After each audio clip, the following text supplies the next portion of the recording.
안녕하세요. 네. 네. 저 학원 원장입니다.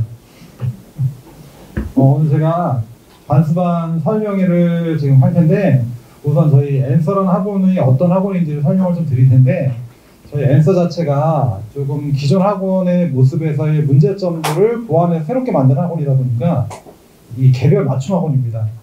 사실 이 학원을 설명하기 위해서는요, 밑바탕이 먼저 돼야 될 게 그 학생이 어떤 성적대이고 지금 어떤 상황인지를 사실은 알고 설명하면 더 좋은 설명회가 될 수 있는데, 여기 계신 분들의 제가 그 학생들의 성적이나 이런 것들 정확히 알 수 없기 때문에 일반적인 얘기만 제가 말씀 먼저 드릴 거고요.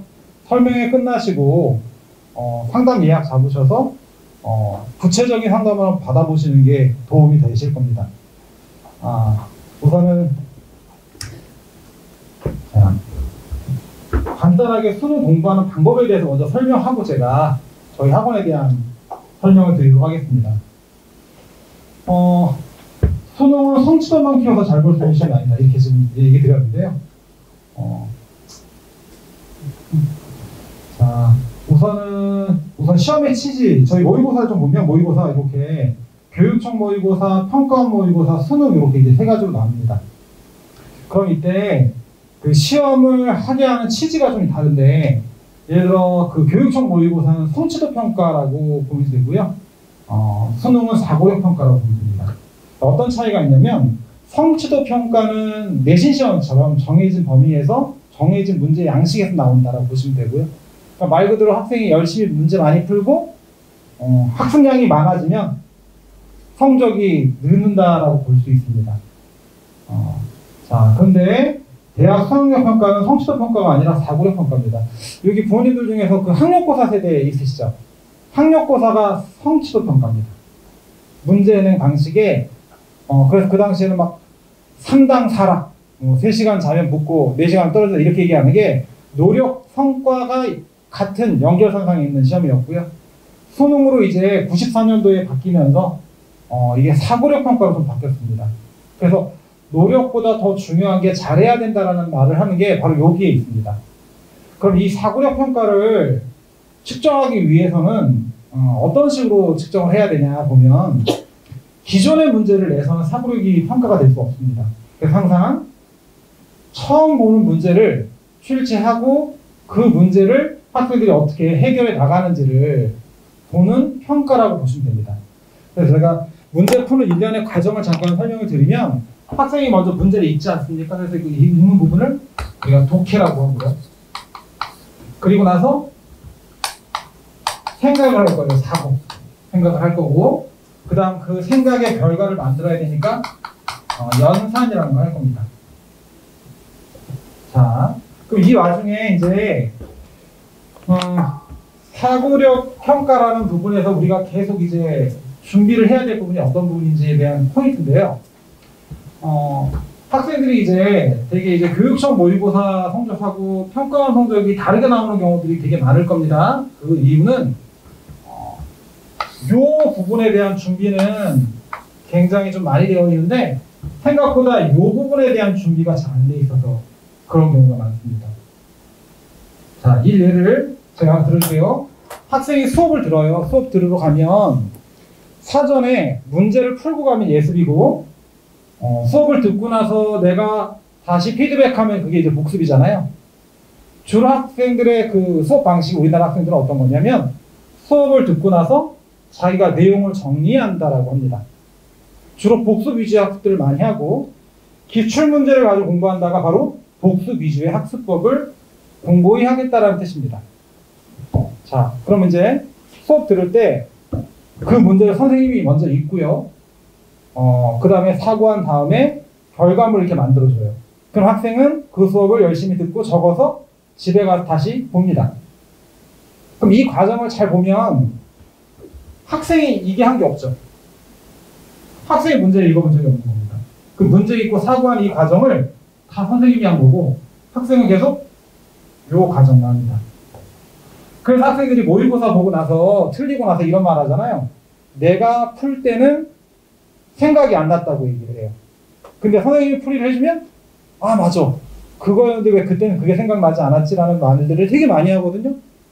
이 말은 문제를 내가 정확하게 해석하는 능력이 떨어졌기 때문에 그게 안 돼서 실제로 문제를 못 푼 케이스라고 볼 수 있습니다. 만약에 이게 안 된다면 선생님이 해설 강의해도 못 알아듣습니다. 저게 안 돼. 연산이 안 되면. 자, 그리고 저희가 또 내신 너무 중요하게 고등학교 때 계속 얘기를 해요. 그러니까 애들이 이 성취도 평가 방식의 학습법이 익숙해져 있습니다. 자, 수학책 중에 여기 계신 분들 다 아실 만한 책이 있어요. 센이라는 수학책은 수능의 최악의 책이에요. 그리고 더 어렸을 때 내려가서 뭐 눈높이 수학 이런 애들은 사고력을 키워주는 게 아니라 거기 써있죠. 사고력 키워줍니다라고 안 써있습니다.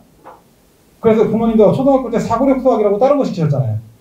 눈높이 수학은 연산력을 키워주는 겁니다. 자, 교육과정으로 다시 와서 자, 쌤은 읽고 풀어요? 여기 학생도 있는데 읽고 풀어요? 안 읽죠. 쌤은 보고 풀어요, 그냥.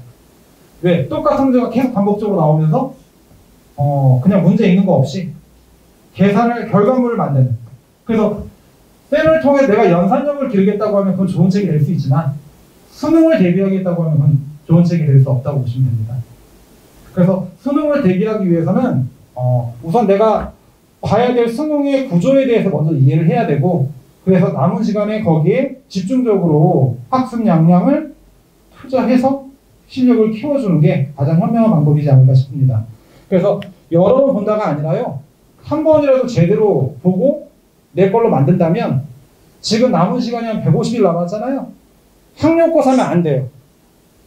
근데 수능이기 때문에 가능할 수도 있습니다. 자, 그럼 제가 이제 저희 학원에 대한 설명을 좀 드리겠습니다. 사실 앤서라는 학원은 아직도 많이 생소하실 겁니다. 근데 저희 청솔학원은 다 아시지 않습니까? 청솔학원은 뭐 강남에서부터 뭐 20년 넘게 재수종합반을 하는 학원이기 때문에 청솔학원은 대개들 잘 아십니다. 그리고 그 청솔학원이 목동에다 청솔학원을 낸 게 목동청솔입니다. 목동청솔이 예전에 여기 목동역 위쪽에 그쪽에서 5년 동안 되게 좋은 실적들을 많이 내면서 거기서 있었습니다. 근데 그 목동청솔학원이 바뀐 게 이투센서입니다. 근데 왜 바뀌었냐? 이유가 있습니다. 바뀐 이유가.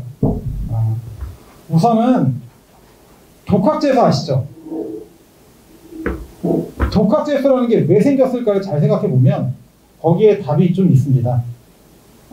사실은 재수라면 불안하고 관리를 받아야 되기 때문에 일반적으로 재수종합반을 다니게 되는데요. 그런 불안감을 가지면서도 재수종합반을 오지 않고 독학재수를 했다면 이유가 있다는 얘기입니다.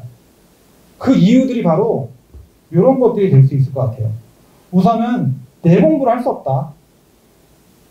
시간표가 정해져 있어서 의무적으로 수업을 들어야 되고 그러다 보니까 자습 시간도 안 나오고 그리고 그 수업 스케줄도 나에게 정확하게 맞춰져 있는 것도 아니고 자, 부족한 부분에 보완이 안 된다.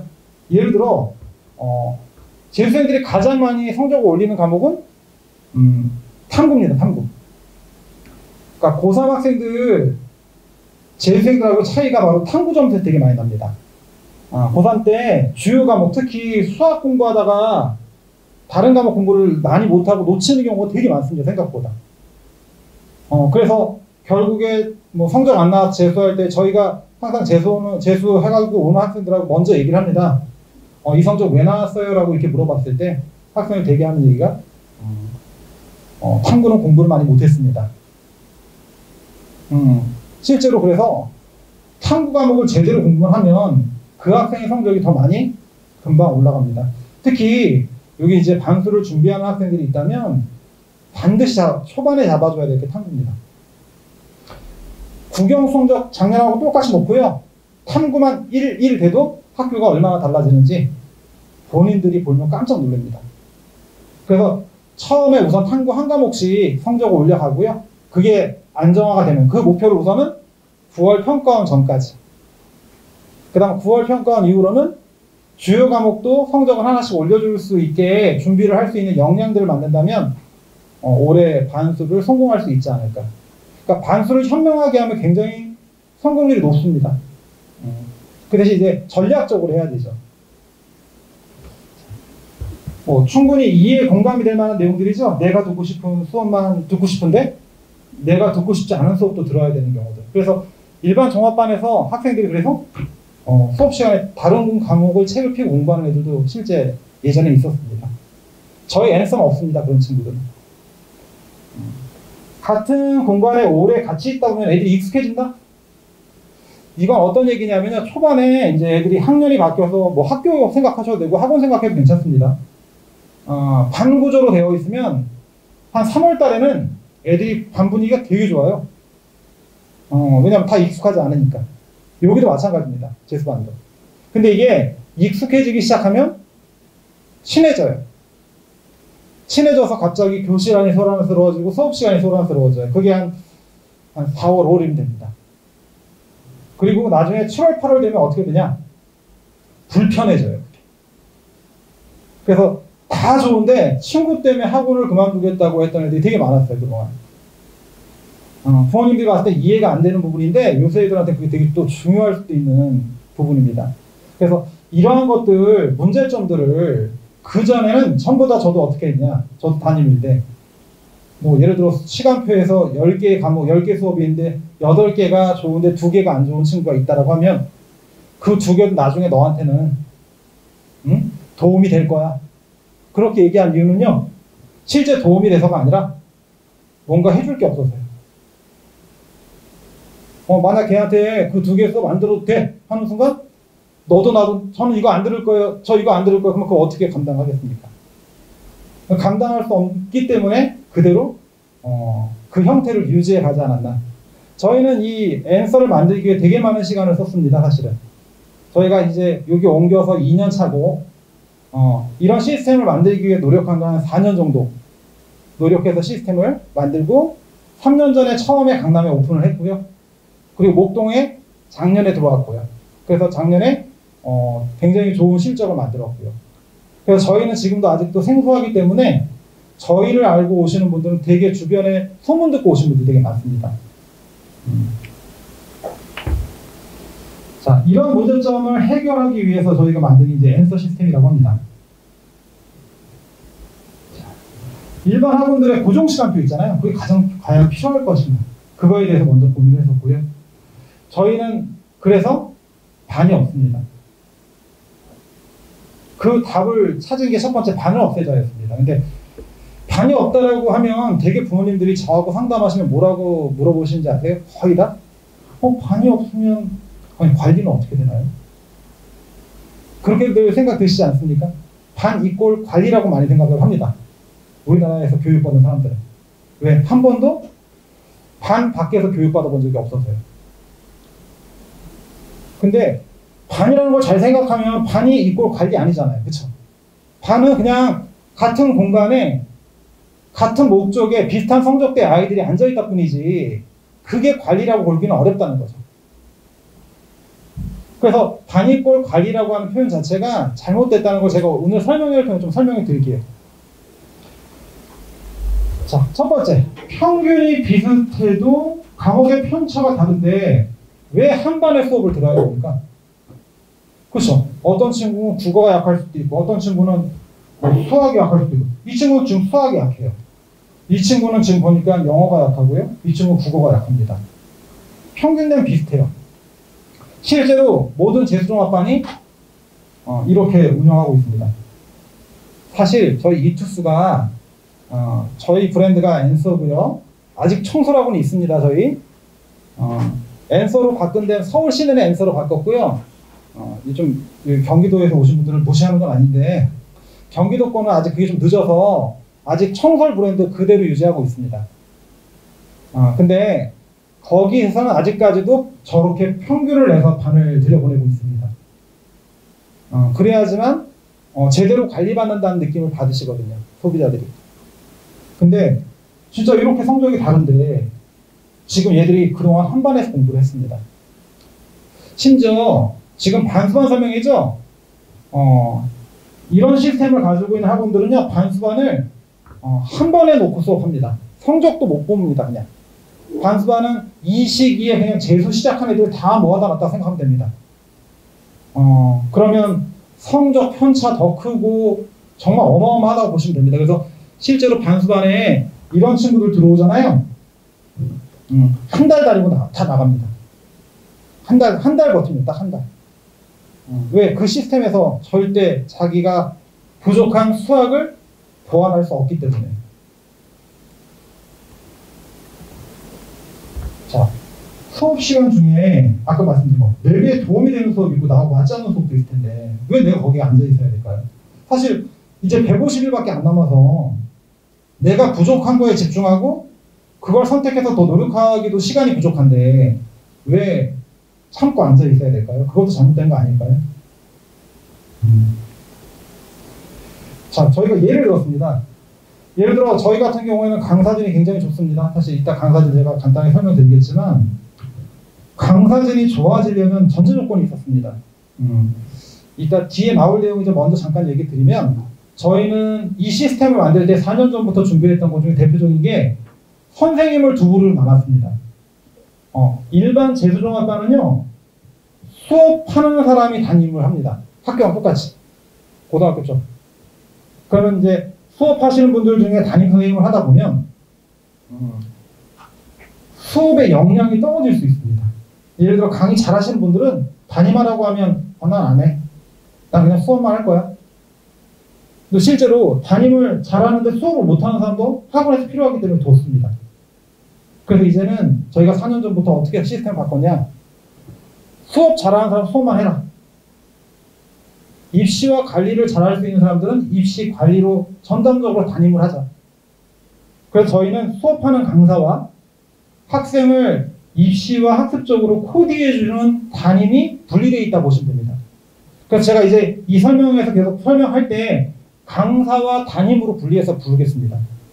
그렇게 이제 이해하시면 됩니다. 저희 브로셔 보면 그래서 나눠져 있습니다. 선생님 편이. 앞쪽이 담임, 뒤에가 강사. 일반적인 다른 학원들은 그냥 강사진에서 한 번에 이렇게 들어가 있는 거에 반해 우리는 나눠져 있다가 특징이라고 보시면 됩니다. 그래서 이 앤서 시스템에서 가장 중요한 포인트가 바로 담임입니다. 담임이 없으면 이런 선택형 수업을 제대로 끌어갈 수가 없습니다. 자, 아까 익숙함이 학생들을 조금 나쁘게 만들 수 있다. 제가 말씀드렸던 겁니다. 실제로 이맘때 되면 고3 교실은 교실 안이 더 소란스럽습니다. 그리고 옛날에 우리가 재수종합반 할 때도 교실 안이 더 소란스럽고 더 관리가 잘 안 됩니다. 그리고 실제로 또 여기에 이제 다녔던 그리고 다니고 있는 친구들이 제가 처음에 시스템 만들 때는 생각하지 못했던 말을 해주더라고요. 저희는 독서실 기반의 재수반이어서 아침에 와서 독서실에서 앉아요. 자기 자리에. 그리고 자기가 시간표를 이제 설계를 하고 자기 수업 시간만 7층의 강의실에 수업을 듣습니다. 그러니까 여기 있는 학생들이 전부 다 시간표가 다릅니다. 실제 밥도 독서실에서 먹습니다. 그러니까 애들끼리 익숙해질 수 있는 순간을 하나도 만들어주지 않습니다. 굉장히 낯설게 이질적으로 움직이게 합니다. 그러면 너무 인간미가 없다라고 얘기하시는 경우들도 있어요. 근데 입시가 인간미가 없어요. 원래 입시가 개별하고 서열하기 때문에 그걸 그대로 반영하지 않으면 이 냉혹한 승부에서 살아남기가 힘들어요. 그랬더니 제가 노리지 않았던 성과가 뭐였냐, 학생들이 이런 얘기를 하더라고요. 여기서 내 공부를 할 수 있어서 좋다. 이건 제가 원래 의도했던 거고요. 두 번째가 뭐였냐, 남을 신경 쓰지 않아서 너무 좋대요. 남을 신경 쓰지 않아서 너무 좋다. 사실 재수생한테 굉장히 큰 거더라고요. 왜냐면 재수하는 애들은 비슷한 또래 애들이 모여 있습니다. 그러다 보니까 걔들도 그게 사회이기 때문에 신경 쓰는 부분들이 반드시 생길 텐데 그런 부분에서 의식하지 않아도 된다. 그럼 나는 모두 공부에만 집중해서 공부할 수 있다. 사실 이 얘기를 하고 있는 거거든요. 저희 만약에 내일 어떤 신입생이, 저기 있는 학생이 신입생으로 들어왔어요. 그러면 강의실 들어가죠. 독서실에 앉아도 어느 누구도 신입생인지 모르고요. 어느 누구도 관심도 없어요. 되게 특이한 구조입니다. 이게 바로 내가 보기엔 그동안에 반에 있었기 때문에 저희가 몰랐던 효과였습니다. 이게 저희 교육 철학입니다. 예를 들어 담임 있으면 담임선생님이 처음에 고3 담임선생님이 들어가서 이런 얘기합니다. 야, 우리 반 다 열심히 해서 좋은 대학 가자. 근데 다 좋은 대학 갔나요? 갈 수도 없고 현실적으로 불가능한 겁니다. 저희는 입시는 개별하고 모두가 아닌 내가 주인공이 돼야 된다. 그러니까 내가 좋은 대학 가자. 내가 성공하자. 이런 식으로 지금 저희는 교육처를 가지고 있습니다. 학습 커리큘럼이 아까 성적대가 비슷한 학생들끼리의 커리큘럼이 나에게 맞는 커리큘럼이 될 수 없죠. 모두가 똑같이 개념 정리부터 필요하지 않고요. 모두 다 똑같이 과목이 부족하지 않고요. 모두가 똑같은 과정에 놓여 있지 않아요. 예를 들어 지금 반수반 들어오는 친구들 중에 어떤 친구도 있냐면 실제 학원을 옮기는 친구들도 있고요. 독학하다가 다시 재수반에 들어오는 친구들도 있고 여러 가지 스타일이 있습니다. 그 스타일마다 다를 수 있다는 겁니다. 그래서 제가 아까 설명회 처음에 이런 말씀 드렸죠? 저희 시스템은 설명회로 설명하기에는 좀 한계가 있다. 획일화되지 않기 때문에. 예를 들어 제가 여기 있는 분들 개별 면담을 만약에 해드린다면 아마 처음부터 제가 질문부터 해요. 학생의 지금 상황을 알고 싶습니다. 어떻게 하고 있습니까? 그러면 그걸 제가 받아듣고 그럼 저희가 어떻게 해드리겠습니다. 제시를 하는 거예요. 그게 저희 학원의 스타일이고 저희의 방식이라고 보시면 됩니다. 자, 저희의 그 교육 시스템의 핵심 중에 하나가 나만의 시간표라고 하고요. 나만의 학습 공간이라고 합니다. 이건 간단히 줄여서 먼저 보여드릴 텐데 기존의 재수종합반은 반별 고정 시간표인데 이투스 앤서는 영역별, 수준별, 과목별 맞춤 시간표라고 합니다. 근데 여기서 수준별이라고 하면 그냥 국어 수준별, 수학 수준별, 영어 수준별 이 정도 아닙니다. 저희 시스템. 예를 들어 국어가 어떻게 나눠져 있는지는 아시죠? 자, 문화 그리고 독서 그 다음 언어와 매체, 화법작문이 있습니다. 그러면 그렇게 나눠져 있는 수업들도 기본, 심화 이렇게 나눠져 있습니다. 예를 들어 국어를 못한다가 아니라 저 문학은 점수가 잘 나오는데 독서가 잘 안 돼요. 그럼 문학은 심화, 독서는 기본으로 갈 수도 있고요. 자, 수학이 굉장히 안 좋은 친구가 있어요. 국어는 잘하고. 그러면 국어 정규 수업을 많이 들을 필요가 없죠. 그러다가 국어 정규 수업을 안 들어도 안 돼요. 성적이 떨어지니까. 그럼 어떤 것도 있나? 자, 여기 보면 이쪽에 이제 뒤에 가면 제가 또 설명했는데 실전 모의고사라고 있어요. 실전 모의고사. 그러니까 얘는 뭐냐면 수업을 이렇게 기본 개념의 수업이 아니라 저희는 수업 시간을 100분씩 합니다. 그 100분 시간의 이유는 제가 뒤에 가서 다시 설명드리겠는데 수업 시간이 100분이다 보니까 그 100분 안에 모의고사를 진행하고 그리고 나서 그걸 해제까지 하는, 풀이까지 하는 수업을 진행합니다. 그러면 이제 그런 친구들은 국어는 실전 모의고사를 통해서 전 영역을 확인하는 과정을 갖고 나머지를 그 시간 여유를 자기가 부족한 수학 쪽에 수학 쪽에다가 역량을 충분히 투입할 수 있게 됩니다. 그래서 자기가 부족한 부분을 우선 극복하고 더 발전시킬 수 있도록. 자, 기존에 이제 제가 왜 기존하고 자꾸 비교를 드리냐면 저희가 새롭게 만들어주기 때문에 그게 없으면 이해가 잘 안 되실 것 같아서 이렇게 표현을 하고 있습니다. 기존의 공간은 강의실하고 자습실하고 일치가 됩니다. 그래서 그때 이제 중요한 게 이 교실 안에 몇 명이 같이 공부하나요? 라고 하는 표현이 되게 중요하지만 저희는 한 반에 몇 명이 있어요? 라는 질문을 하실 필요가 없습니다. 첫 번째 이유는 반이 없고요. 그 다음에 강의마다 몇 명씩 수업 들어요는 이 강의실이 저희 강의실 중에 세 번째로 큽니다. 이 강의실이 세 번째로. 편차요? 어마어마합니다. 3명 듣는 수업도 있고요. 2명 듣는 수업도 있습니다. 그럼 거의 과이죠? 80명 듣는 수업도 있습니다. 학생의 선호도가 많은 선생님들은 한 80명씩 수업도 하시고요. 그리고 어떤 특수 과목도 있어요. 예를 들어 2명 있는 거는 화학2 같은 거. 화학2, 과학2 과목은 사실 선택자가 많지 않기 때문에 그래도 우리가 재수 종합반이기 때문에 다 구성을 갖춰줍니다. 그러니까 선택 이렇게 얘기하면 단과하고 많이 헷갈리세요. 앤서는 단과가 아니라 종합반입니다. 단과와 앤서의 차이점을 제가 하나 설명을 드리면, 단과는요, 강의를 개설할 때 선생님 이름을 걸고 개설합니다. 나 누구야? 내 커리를 따르면 내가 이 과목을 책임져 줄게. 이게 단과입니다. 그러면 이런 단과를 듣게 되면 내가 필요한 부분을 딱 꼬집어 수업을 못 듣게 됩니다. 차라리 그런 수업은 인강이 낫죠. 어떤 선생님이, 유명한 선생님이 인강을 차라리 필요한 부분만 발췌해서 보는 게 낫지, 1년 커리를 다 따라가다 보면 사실 150일 동안 그거 하느라고 내 공부 못합니다. 자, 저희는 강좌를 구성할 때 선생님이 앞에 나오는 게 아니라 학생이 먼저 나옵니다. 학생. 그게 무슨 말이냐? 아까 제가 말씀드렸죠? 국어도 독서, 문학 이렇게 구조를 나눈 다음에 기본 심화 나눈 다음에 선생님한테 부탁드립니다. 요 파트 해주십시오. 그렇게 되어 있기 때문에 학생들이 시간표를 자기가 짜서 설계를 할 수 있습니다. 내가 필요한 게 이거구나. 이렇게 맞춰 들어가야겠구나. 자, 그리고 또 독서 수업을 한 분이 하는 게 아니라 여러 분이 합니다.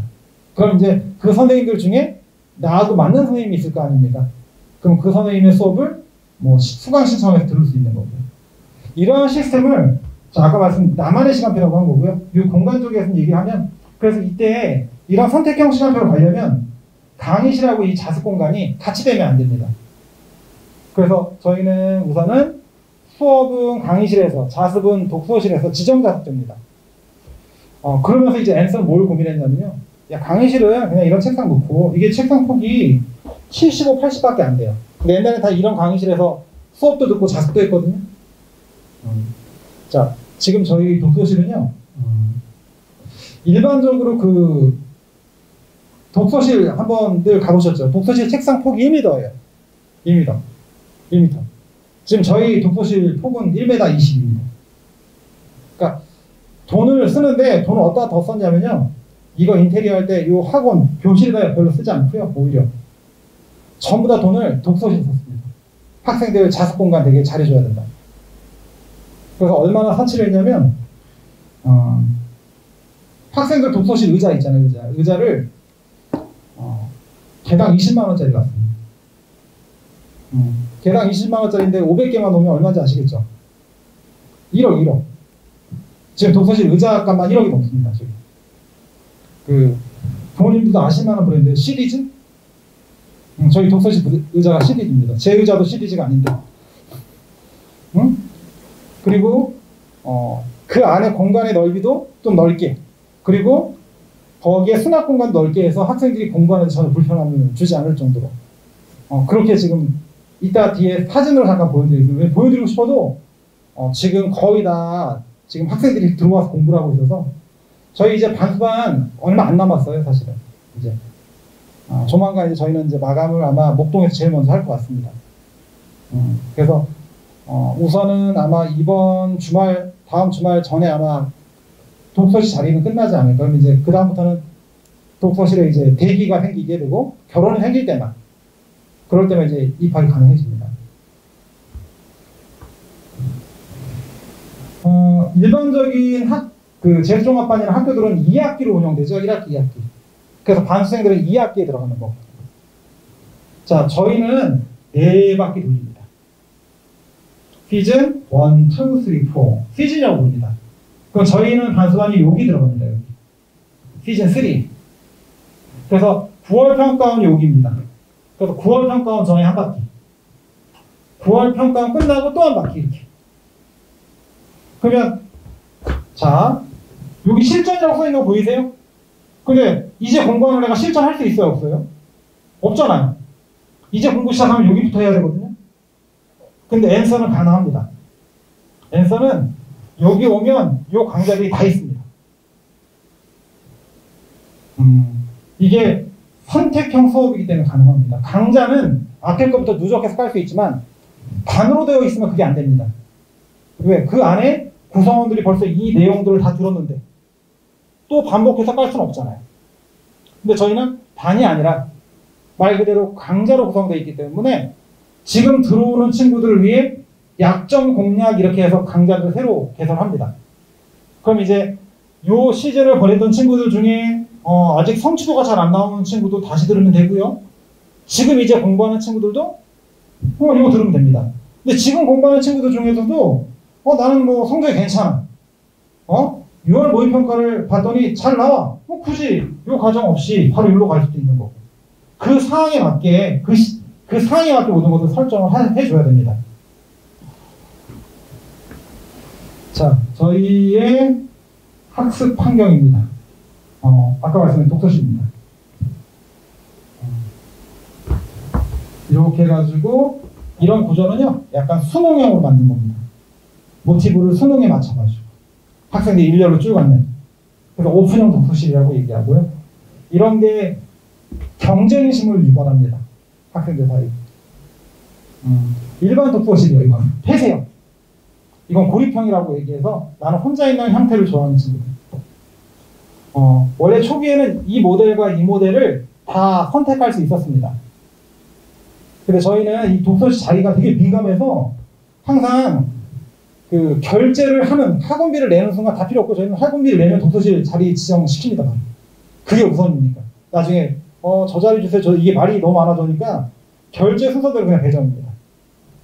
그럼 여기서 나중에 이제 학생이 저희는 꼭 오게 합니다. 부모님이 와서 결제하시든 그러면 학생이 와야 됩니다. 그럼 부모님 혼자 오면 안 되고. 왜? 학생이 공부를 하고 본인이 자리를 지정해야 되니까. 그래서 와가지고 남은 자리 중에 이제 배정이 받습니다. 자, 여기 보이시는 게 이제 사물함이고요. 지금 이 공간 하나가 학생이 전부 갖는 공간입니다. 그럼 여기 보면 수납 공간이 굉장히 넓죠. 실제 책꽂이가 큰 게 두 개 있다고 보시면 되고요. 여기가 지금 잘 안 보이시는데 여기 전원. 그러니까 인강 같은 거 볼 수 있게 전원 공급기가 있고, 그 다음에 저기 디지털 람. 여기가 원래 사물함이 밖에 이렇게 있거나 그러잖아요, 학교는요. 근데 여기는 워낙 공간이 넓어서 자기 자리에 사물함이 하나씩 받쳐 이렇게 들어가 있습니다. 근데 이 독서실 안에 있다 보니까 여기를 열쇠로 시간장치 이렇게 되면 소리가 날 수 있잖아요. 그래서 이걸 전부 다 디지털 락으로 여기 설치했고, 제가 여기 신경 많이 썼다고 했잖아요. 이 독서실 오픈할 때 이 전자키만 500개 하는데 1억 들었어요. 키만 모임 개수가 500개니까 뭐만 하면 억 단위가 나와요. 그래서 이 책상이 전부 조립형으로 여기서 만든 거여서 되게 가보시면 되게 쾌적합니다. 환경이. 그리고 학생들 인강 볼 수 있게 지금 여기 강의실에는 강의실이니까 지금 설치가 안 돼 있는데 하나밖에 없어요. 지금 이거 보이시죠, 이거? 이게 와이파이예요. 독서실 가면 이게 한 50개 달려있습니다. 50개. 학생들마다 지정해서 인강 안 끊어지게 볼 수 있게. 그래서 인강을 뭐 인강실 이런 데 가서 보는 게 아니라 자기 자리에서 봅니다. 자, 이게 독서실 전경인데 이게 독서실 안쪽에 있는 스터디 카페입니다. 그래서 내가 독서실에서 공부하다가 조금 이제 분위기 전환 용으로 공부할 수 있게 학원 안에 또 스터디 카페가 이렇게 있습니다. 그럼 이 스터디 카페는 아무 때나 가서 사용할 수 있는 게 아니라 허가를 좀 받아야 돼요. 그게 이제 관리 부분에서 여기 지도하는 선생님들한테 자기가 이용하겠다고 이용증을 받으면 언제든지 사용할 수 있습니다. 자, 여기가 스터디바. 이 스터디바는 어디냐면요. 여기가 열람실이고 여기가 바뀝니다. 저희 독서실은 방음을 위해 복도를 이중으로 만들었습니다. 이중으로. 안쪽 복도와 바깥 복도 두 개가 있습니다. 그러면 이렇게 이중 복도를 만들기 때문에 독서실 안은 굉장히 되게 조용합니다. 그러면 이 복도에다 바를 이렇게 설치한 이유는 졸리면 서서 공부도 하고요. 그리고 저희가 이제 자습실에서 조는 친구들이 있으면 불러서 여기다 세워놓습니다. 그리고 이제 자기가 잠 깨면 들어가고 이런 용도로 스터디바를 이용하고 있습니다. 저희 수업 시스템입니다. 저희 수업 시스템은 자, 우선 처음에 입학을 하면요. 결제하고 이제 입학하고 들어오잖아요. 그러면 저희들은 수업을 바로 못 들어갑니다. 아무리 결제해도. 예를 들어 난 결제하고 뭐 6월 28일부터 올게요. 그러면 6월 28일 그냥 독서실에만 앉아있게 됩니다. 수업 시간표가 없습니다. 그래서 수업 오기 전에 그러니까 지금 6월 28일 지금 등원 선생님들한테 지금 저희가 어떻게 하고 있냐면 뭐 오늘 오셔서 이제 설명 예약하시고 그 설명회 들으신 분 중에 상담 예약하신 분들은 또 얘기하시면 똑같이 해드릴 거예요. 제가 뭘 해줄 거냐면 6월 28일 날 등원을 해도 사전 독서실 이용할 수 있게 해드릴 거예요. 무료로. 그러니까 학생이 28일부터 수업은 들어가도 뭐 22일부터 내가 독서실 나와서 공부하겠습니다. 지금 그걸 유도하고 있습니다. 저희가 계속.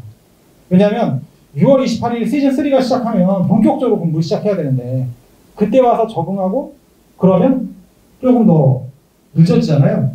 그래서 먼저 학원에 나와서 공부도 하고 담임선생님하고 상담을 시간표도 만들고요. 이런 시간을 먼저 갖게 하고 있습니다. 그래서 우선 학생들이 자 들어오게 되면 먼저 해야 될 게 신청 입학 상담을 합니다. 전년도 성적들을 이렇게 봅니다. 예를 들어 뭐 어떤 과목의 평균 등급이 얼마냐도 중요하고요.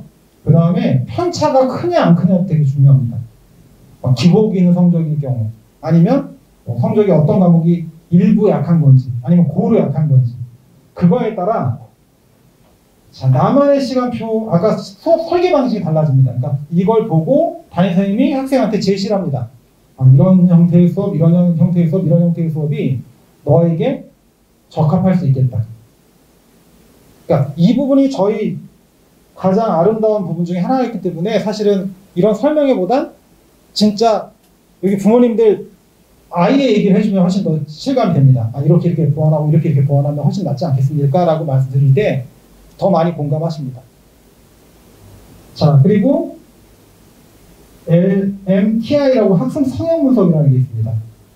얘가 자습형 학생인지 아니면 수업형 학생인지를 성향 분석을 통해서 저희가 조금 파악도 하고요. 그 다음에 이제 수업을 들어갑니다. 시간표를 짜서. 그리고 이 시간표를 어떻게 구성하는지 시뮬레이션은 이따 저희 그 입시센터장님이 오셔가지고 잠깐 2부에 잠깐 보여드릴 겁니다. 예시를 어떻게 하는지. 자, 그리고 자, 그게 끝이 아닙니다. 저희는 시간표를 작성하고 나서도 수업을 한번 들어볼 수 있습니다.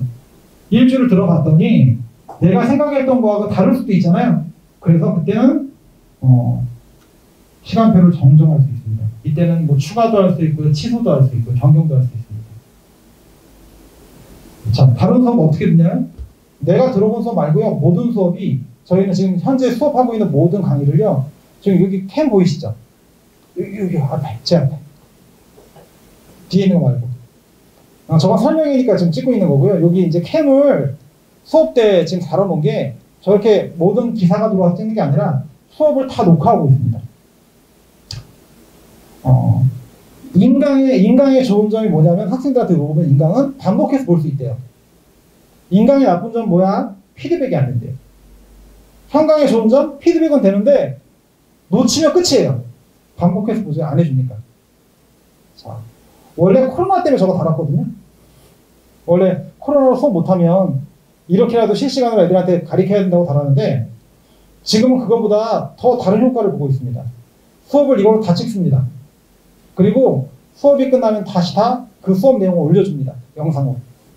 그럼 학생들이 수업 때 놓쳤던 걸 이걸 통해 다시 봅니다. 그러면 예를 들어 새로운 친구들은 수업을 다 못 들어보잖아요. 자기가 먼저 설정한 수업은 들어볼 수 있고 다른 수업은 들어볼 수 없잖아요. 이걸로 보면 됩니다. 내가 다른 선생님 수업도 한번 들어보고 그때 아까 말씀드린 이 변경 기간 때 추가도 가능하고요. 당연히 뭐 삭제도 가능하고요. 그래서 합법적으로 이렇게 됩니다. 그래서 일반 학원들 같은 경우는 교재비까지 같이 내시잖아요. 처음에 결제하실 때. 저희는 교재비 처음에 등록하실 때 안 내십니다. 왜냐면 학생의 시간표가 설정이 돼야 여기까지 이제 정정기간이 다 지나가면 이제 지금 한 7월 중순 될 겁니다. 그쯤 돼야 이제 학생의 교재비가 청구가 됩니다. 왜? 강좌마다 교재비도 다르고요. 학생이 강좌를 몇 개 듣느냐에 따라 또 교재비가 달라지니까요. 자, 아까 시간표는 제가 설명드렸던 것처럼 약점을 보완하는 강좌들, 유형과 기출을 분석하는 강좌, 실무 강좌, 모의고사를 진행하는 강좌, 논술 강좌 이런 것들이 다 저희 그 강좌 목록에 있습니다. 그리고 모든 강좌는 지금처럼 녹화돼서 복습 영상으로 제공됩니다. 시즌 3의 예를 잠깐 보여드리는 거예요. 이게 국어가 이렇게 되어 있습니다. 약정, 목약, 독서, 문학, 뭐 화작, 사주, 어민주, 기본형, 심화형 뭐 이런 식으로. 수학 같은 경우는 더 많아요. 세분화돼서. 테마 강좌 같은 경우는 수능하고 평가원, 이번 평가원에서 1등급 받아야지만 들어가는 강좌입니다. 이거는 저희가 선택형을 하다 보면 애들이 투쟁심이 안 생기잖아요. 그래서 약간 계급성을 주기 위해 1등급 받으면 들여보내는 강좌를 테마 강좌라고 합니다. 그래서 뭐 내가 수능 못해도 심화 들을 수 있습니다. 저희 못 듣게 하지 않습니다. 학생이 열심히 하면 되는 거 아닙니까? 근데 요건 못 들어갑니다. 이건 테마 강좌이기 때문에 요건 들어갈 수 없어 라고 저희가 모습 박아놓은 강좌입니다. 과목별로 테마 강좌가 있습니다. 영어도 이렇게 테마 강좌가 있고요. 약정 공략, 연계 교재변 정리, 1등 목표반, 2등급 목표, 등급별로 이렇게 실무하고 수업이 진행되고 있습니다. 자, 저희 강사진은 아까 제가 말씀드렸죠? 어떻다고요? 담임 관리를 하지 않습니다. 오로지 수업만 진행하십니다. 그러다 보니까 자, 되게 다양한 강사들이 저희 출강하고 계십니다. 예를 들어 뭐 이주스 온라인 강사, 뭐 강남 하이퍼, 청솔, 우수 강사들, 대치동 강사진 이런 다양한 강사들이 지금 저희 학원에 나와서 수업을 하고 계십니다. 그래서 일반적으로 담임을 맡으면서 학원에 수업을 하면 그분들이 막 5일 내내 수업을 하다 보면 나오는 선생님들이 몇 분 안 됩니다. 그래서 저희는 강사들은 많이 나와 이틀입니다. 그래서 그 많은 강사들이 다양히 나와서 그 다양한 종류의 강의를 애들한테 지금 해주고 있습니다. 그래서 실제로 종합반을 다니면서 내가 별도로 학원을 굳이 다닐 필요 없을 정도로 다양한 강좌가 개설되어 있습니다. 뭐 지금 보시면 유명한 선생님들 많죠. 목동권에서 뭐 방동훈 선생님, 신영희 선생님은 단과로 되게 유명하신 분들이고, 이쪽에 권준호 선생님 같은 경우는 강남 하이퍼에서 굉장히 유명하신 분. 이런 식으로. 이분은 대치동 이강학원에서 나오신 분인데 이렇게 되어 있습니다. 수학 강사진도 전부 8분 이렇게 계시고요. 영어도 5분 이렇게 계십니다. 탐구, 네. 이렇게 대학교 고사팀까지. 강사분만 해도 굉장히 많은 강사분들이 출강 중이라고 보시면 됩니다. 자, 저희의 관리 시스템에 대해서 좀 잠깐 설명을 드리면, 아까 이분들은 담임선생님들. 다르죠? 이분들은 이제 담임선생님을 보는 거예요, 저희가. 담임선생님들이 하는 역할은, 학생들을, 자, 시간표도 짜주고요, 같이. 입시에 대해서 같이 고민해 주시고요. 그러니까 나중에 수시나 정시 원서도 다 써주시고요. 그 다음 모의고사 저희가 매달 봅니다. 그 매달 보는 모의고사를 가지고 어떤 식으로 내가 공부를 해 가야 될지 방향성을 잡아줘야 되는데, 모의고사의 딜레마가 뭐냐면, 예를 들어 이번에 6월 모의평가 6월 3일날 실시했습니다. 근데 성적표 언제 나오는지 아세요? 6월 3일날 본 거? 6월 30일 나옵니다. 6월 30일날. 근데 모의고사를 보고 27일 만에 성적표가 나오는데, 그러면 27일 동안 피드백이 안 되네요? 성적표가 없으니까. 그래서 모의고사의 딜레마는 성적표가 나올 때쯤 모의고사를 또 봅니다. 그러다 보면 또 성적표가 나오고. 저희는 그래서 그때 어떻게 하고 있냐면, 6월 3일날 딱 시험을 보면 6월 4일쯤에 벌써 저희가 리딩을 먼저 해서 가채점을 다 끝냅니다. 그리고 1차적으로 학생하고 1차적 상담, 성적 상담을 진행하고요. 그리고 추후로 뭐 한 2, 3일 뒤에 저희 그 입시센터 연구소에서 실제 정시와 똑같은 배치표가 나옵니다.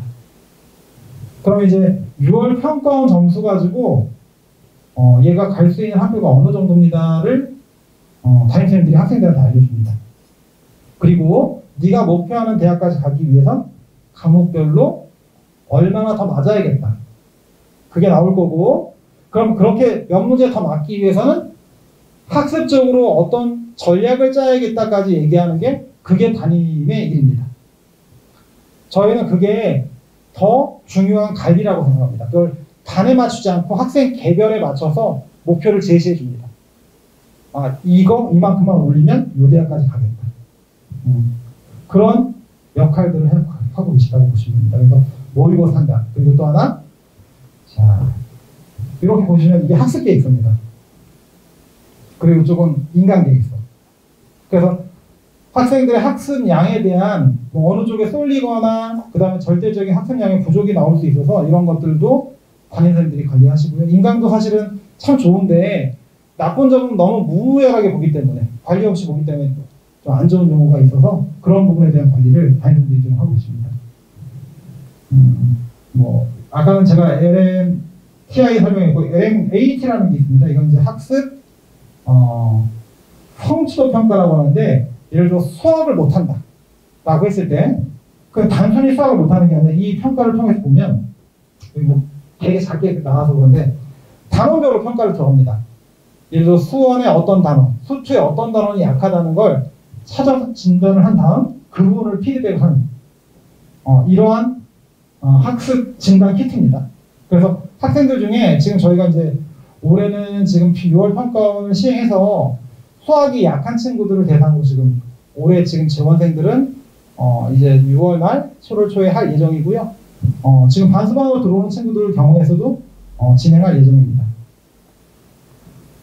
저희 일과표입니다. 저희 일과표는 또 앤서를 잘 나타내고 있다고 보시면 되는데 수업을 보시면 1교시가 7시 50분에 우선 등원을 하는데 1교시가 8시 20분부터 10시까지 100분이고요.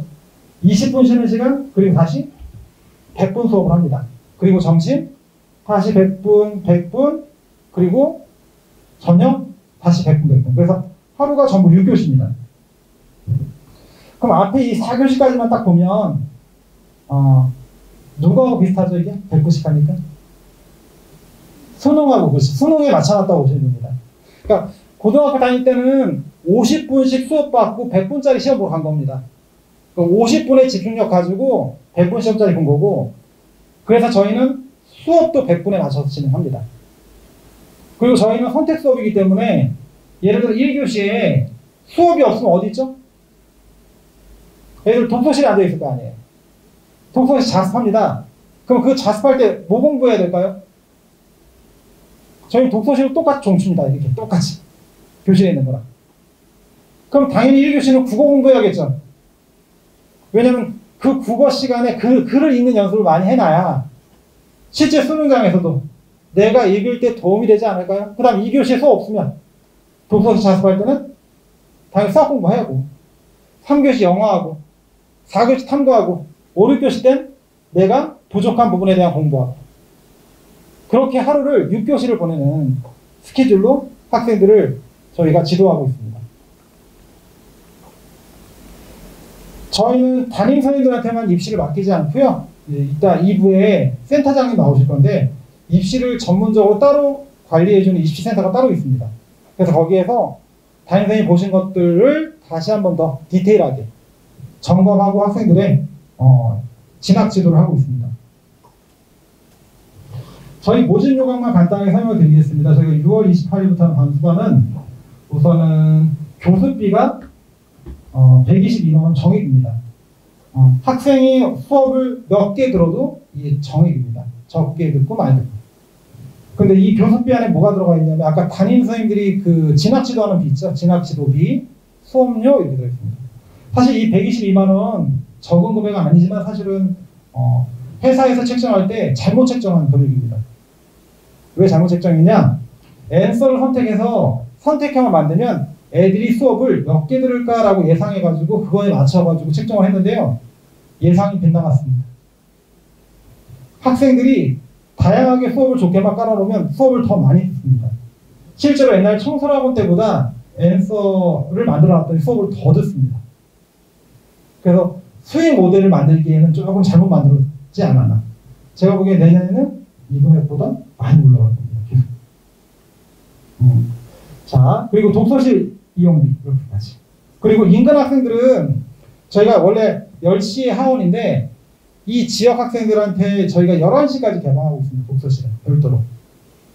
좀 이 지역에 살고 있는데 10시에 집에 가면 좀 애매하잖아요. 11시까지 딱 공부하고 집에 가요. 그렇게 이제 심야까지 운영하고 있습니다.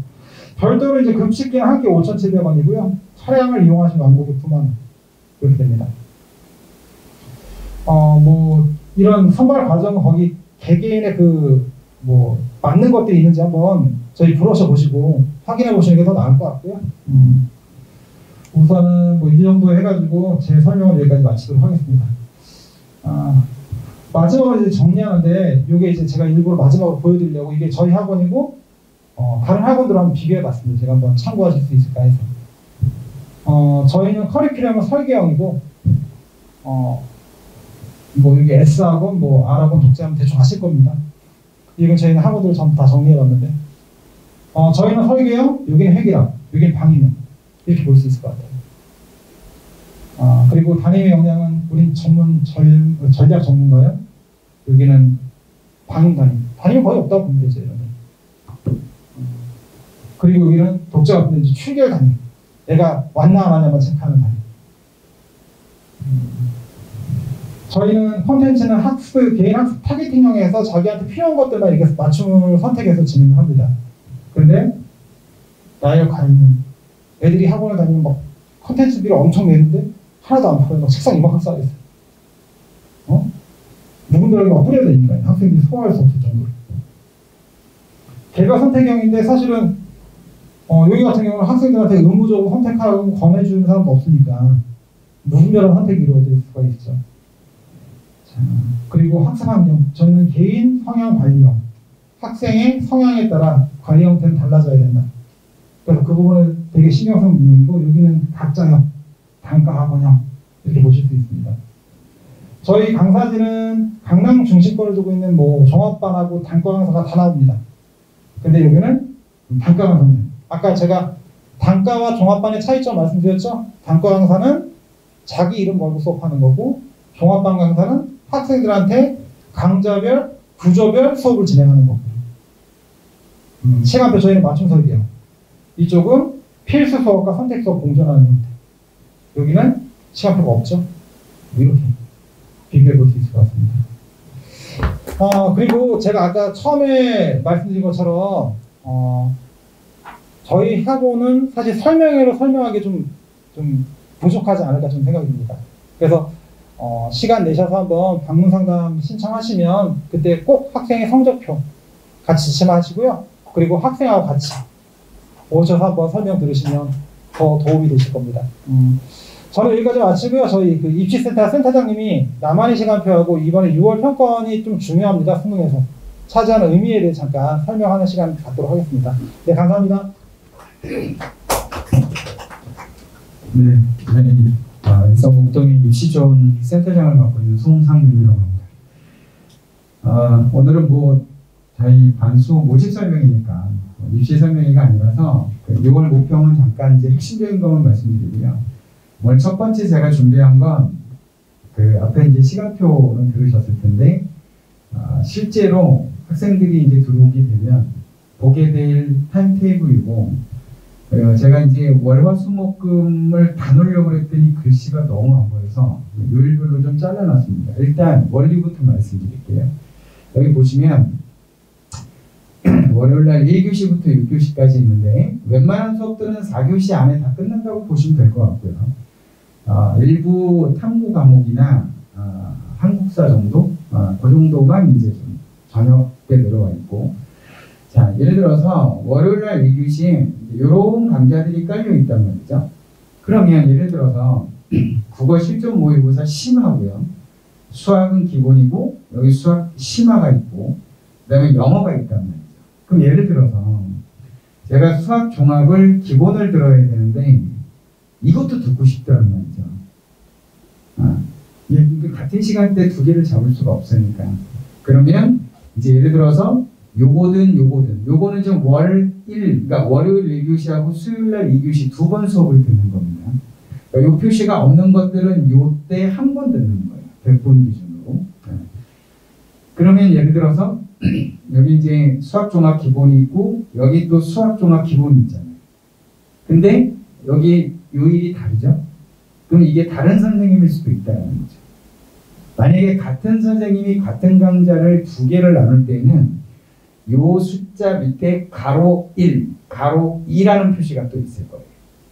그러니까 그거는 같은 선생님이 같은 강좌를 두 개로 나눈 거라고 보시면 됩니다. 그래서 여기서 만약에 수학이 아무래도 강좌 수가 많으니까 또 여기서 영어를 잡고 수학 종합 기본을 여기서 잡는다든지. 물론 선생님들마다 들어오시게 되면 선생님들마다 저는 수업 교재를 이걸로 할 거고 이런 수업을 할 거고 이런 부분에 집중을 해서 수업을 할 겁니다라는 강좌 계획서가 있어요. 그러니까 그걸 보고 아이들이 선택을 하면 되는 겁니다. 그래서 같은 시간대 이렇게 국어뿐만이 아니라 다른 과목이 같이 쭉 배치되어 있다는 거고, 화요일 같은 경우도 역시 이렇게 되어 있는데, 요건 뭐냐면 나중에 이제 시간표 짤 때 설명을 할 건데, 화작문만 가지고 10주 동안 가기가 너무 부담스러운 거예요, 선생님 입장에서도. 애들도 그렇고. 그래서 이건 뭐냐면 전략적으로 요거 횟수 똑같잖아요. 그러니까 만약에 내가 엄매를 선택을 했다. 그러면 여기 4교시, 화요일날 4교시 엄매를 잡고 5번 수업이 5주 수업이 끝나면 나머지 3회는 수업이 없다고 보시면 됩니다. 근데 이럴 수 있잖아요. 6월 평가원을 보고 나서 나는 화작을 하고 있는데 계속 표점이나 이런 관계에서 자꾸 엄매가 유리하다고 자꾸 얘기가 들리는 거예요. 뭐 그런 친구들 같은 경우는 내가 화작문을 하고 있다. 그럼 3회 끝나고 수업 없는 게 아니고 이 수업을 들어보라는 거죠. 또 반대로 엄매를 하고는 있는데 뭐 표점이 좀 유리할 것 같다 뭐 자꾸 얘기도 들리긴 하지만 자꾸 이제 문법에서 자꾸 틀리고 공부량도 많아지고 부담스러운 학생도 있을 수 있다는 거죠. 그러니까 이렇게 넘어가는 친구들은 그렇게 많을 것 같진 않은데 근데 이렇게 넘어가려고 하는 애들은 있을 수 있다는 거죠. 이게 부담스러워. 그러니까 이 기준은 다른 과목의 등급을 좀 보시면 될 것 같아요. 그러니까 다른 과목에 해야 될 게 많은데 선택 때문에 뭘 해야 될지 고민할 이유는 없다고 봅니다. 그리고 평가원은 그 전에도 선택 과목을 통해서 특히 이제 자연계열 수학이었는데 이미 선택을 통해서 과목 간의 유불리를 상쇄시킨 그런 경험이 있다는 거죠. 좀 이따 제가 보여드리겠지만 국어는 아직 좀 편차가 있는데 수학은 지금 만점 표점의 과목별 점수 차이가 많이 좁혀지고 있다는 거예요. 그리고 한 가지만 더 말씀드릴게요. 어떻게 담임 선생님들한테도 말씀드렸는데 저기 미안한데 우리 어떤 과목에도 유리하고 불리한지는 사실 만점이나 거의 이쪽 1등급 애들한테만 사실 해당되는 이야기다. 그 밑에 거의 비슷하다고 보시면 될 것 같아요. 원점수는 좀 차이가 날 수도 있겠지만. 자, 그 다음에 수요일이죠. 그리고 여기 보시면 이런 표현들이 보이실 거예요. 1등급 테마 강좌라는 것도 있고 약점 공략이라고 하는 단어도 보여요. 자, 이걸 어떻게 전략을 짜시면 되는 거냐면 예를 들어서 수학 종합을 잡았단 말이죠. 자, 수학 종합을 잡았어요.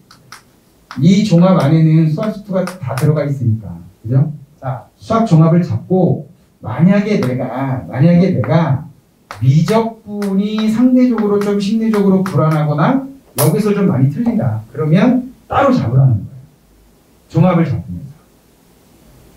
그러니까 저희 시간표의 장점은 획일화된 어떤 고정된 테마로 가는 것이 아니다는 거죠. 그러니까 이걸 잡는데 내가 만약에 더 강력한 임팩트를 주고 싶다 그러면 이런 걸 잡으면 된다는 거예요. 실전으로. 근데 상대적으로 약한 부분은 약점 공략이라고 써져 있는 것들을 잡으면 된다. 자, 심지어는 이렇게도 갈 수 있어요. 그냥 웃자고 하는 얘기니까 아까 왜 원장님이 수강료 얘기하셨잖아요.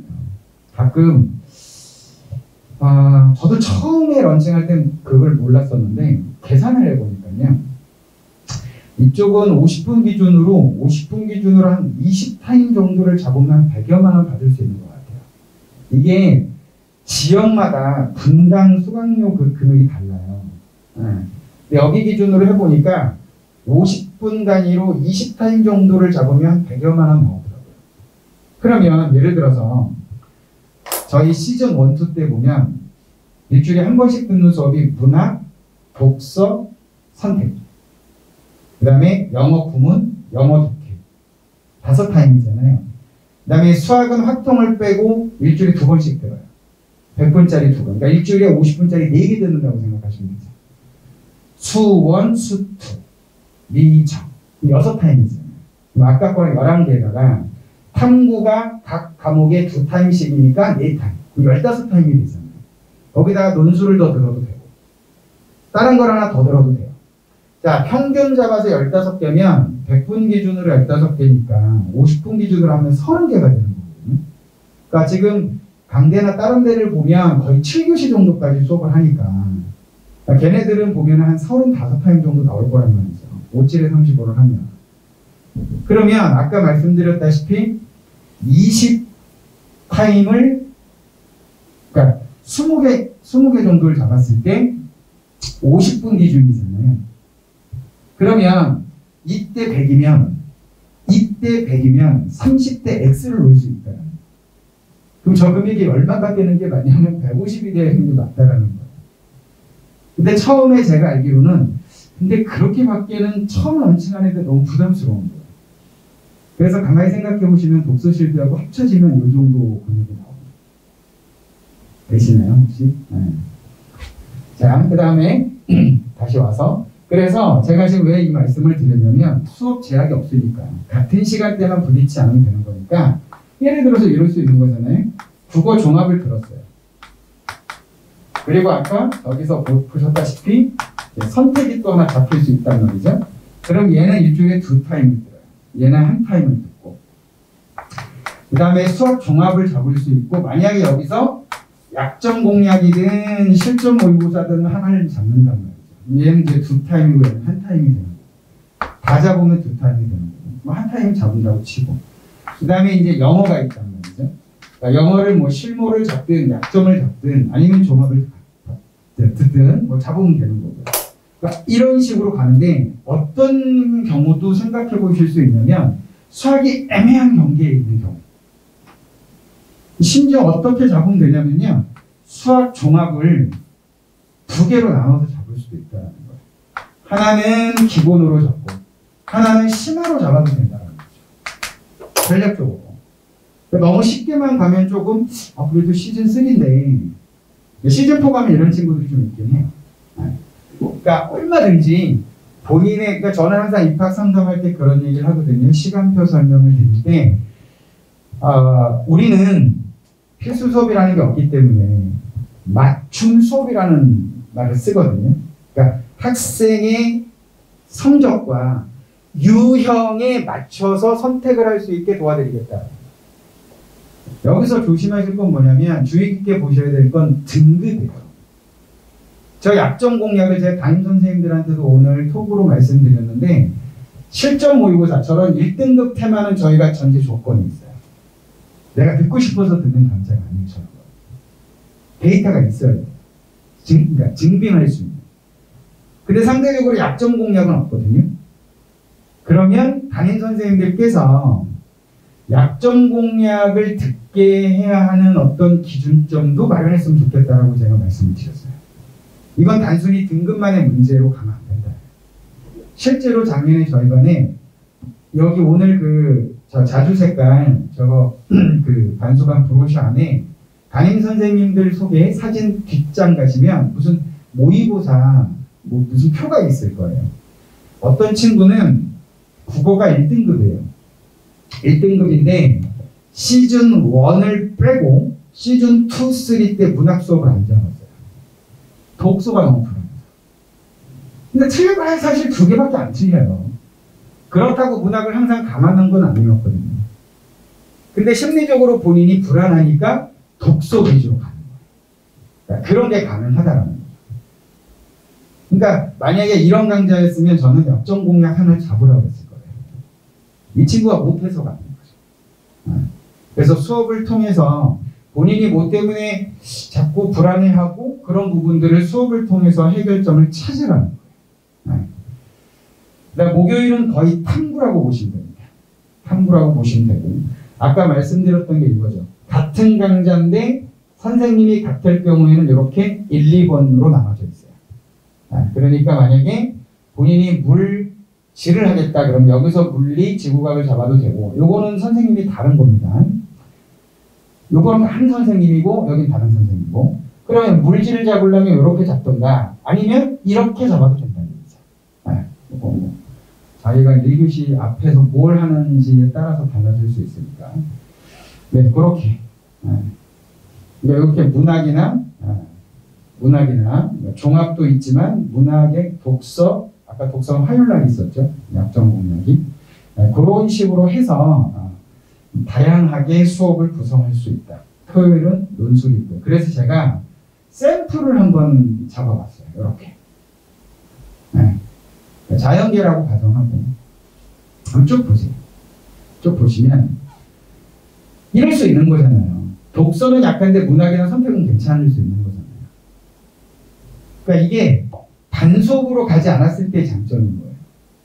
그러니까 저도 국어 수업을 한 사람이지만 제가 만약에 연고대 반 수업을 간다 그러면 조금 성적이 낮은 반 수업 준비하고는 다를 거잖아요.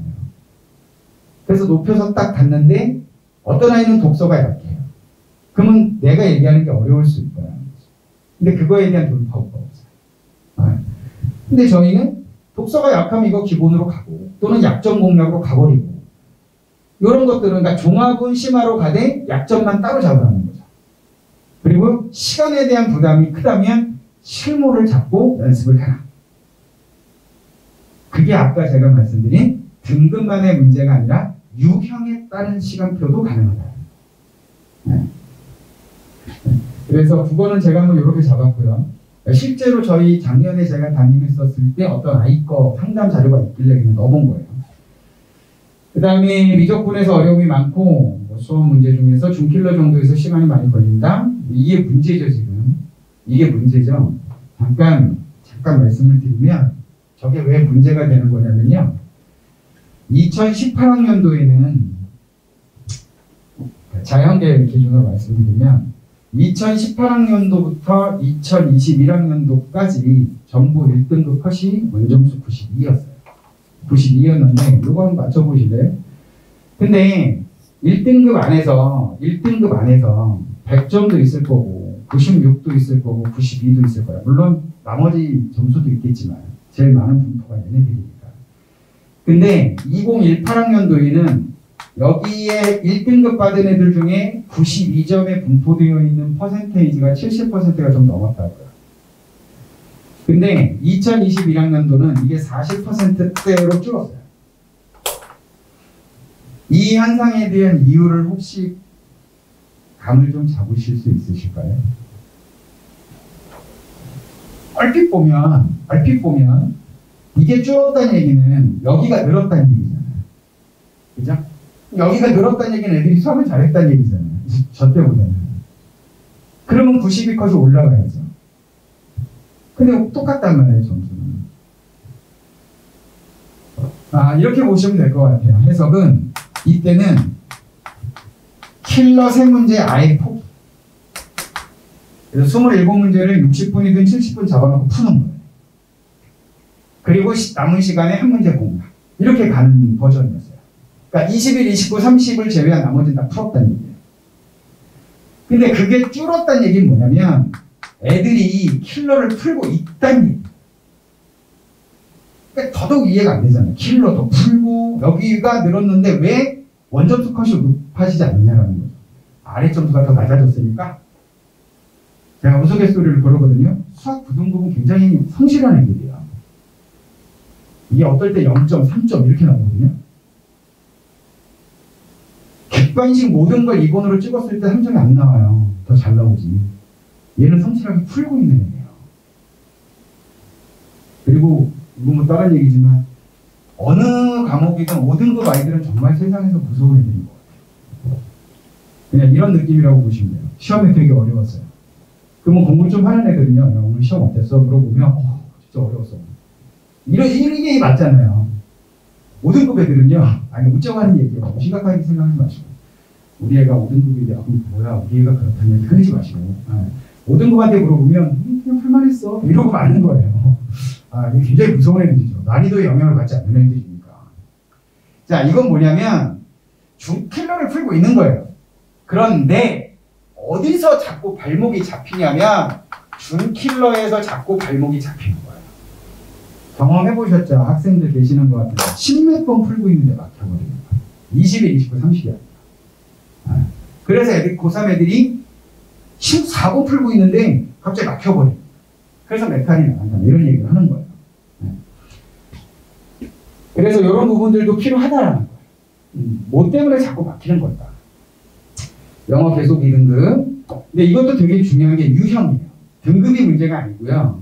31번에서 40번은 빈칸 추론이나 문장 삽입이나 순서 문제란 말이에요. 그러니까 저거를 제외하면 되게 그러니까 듣기 빼고 18번부터 28번까지 이제 사실적 관계 확인 문제. 29, 30은 이제 어법 어휘 문제. 41, 45는 작문 독해란 말이에요. 근데 예전에는 작문 독해가 되게 어려웠는데 지금은 쉬워졌다. 오답률이 저 31에서 40번이 제일 높아요.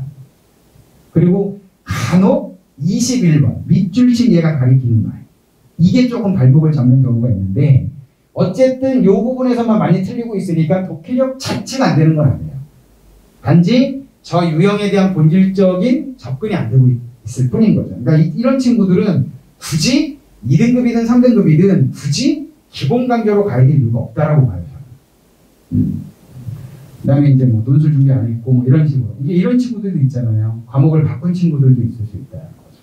그래서 이런 어떤 내용들을 종합적으로 분석을 해서 이렇게 한번 짜본 거예요. 그래서 국어 실전을 잡고 종합을 잡았는데 국어 종합 잡았죠? 요거 일주일에 2번 듣는 거니까. 그런데 독서가 약하니까 요거를 잡은 거예요. 문학을 따라오지 않고. 그 다음에 수학은 조금 골고루 갔죠. 보면 종합심화를 잡았는데 여기 보시면 실전 모의고사도 기본이 있단 말이에요. 그러니까 이 친구가 심화로 가기 너무 부담스러우니까. 그래서 기본을 잡고 미적분 약점 공략을 잡은 거예요. 되시겠나요? 시간표? 얼추? 그러니까 제일 중요한 건 뭐냐면 들어오시기 전에 하셔야 될 게 있어요. 과목별로 단지 등급만 보지 마시고 어느 부분에서 내가 약점이 있었는지 꼭 체크를 해갖고 오시면 시간표 짜실 때 도움을 드릴 수 있어요. 그리고 저희는 강의 아니기 때문에 애들이 시간표를 어떻게 선택하느냐에 따라서 그 강좌의 수강 인원은 좀 차이가 있습니다. 그러니까 저희는 기본적으로 강의실 크기가 다 달라요. 그래서 만약에 강의실, 큰 강의실을 넘치는 인원이 나오면 분산을 합니다. 그래서 지금 현재 제 학생들 먼저 시간표를 하는데 세 강좌가 분반이 됐습니다. 특히 우리 요즘 애들은 이런 거에 연연해 하죠. 아까 원장님도 1교시에 수업 없을 때 국어 해야 된다고 말씀하셨잖아요. 그게 애들이 그래서 그래요. 그래서 요 수업을 되게 많이 잡아요. 1교시 때 국어 해야 된다. 아니 여기서는 왜 안 되는지 모르겠어요. 어쨌든 애들이 그런 생각을 한대요. 어쨌든 이런 식으로. 그 다음에 소리 논술 아까 못 해봤다고 했으니까 그래서 기본으로 이렇게 갑니다.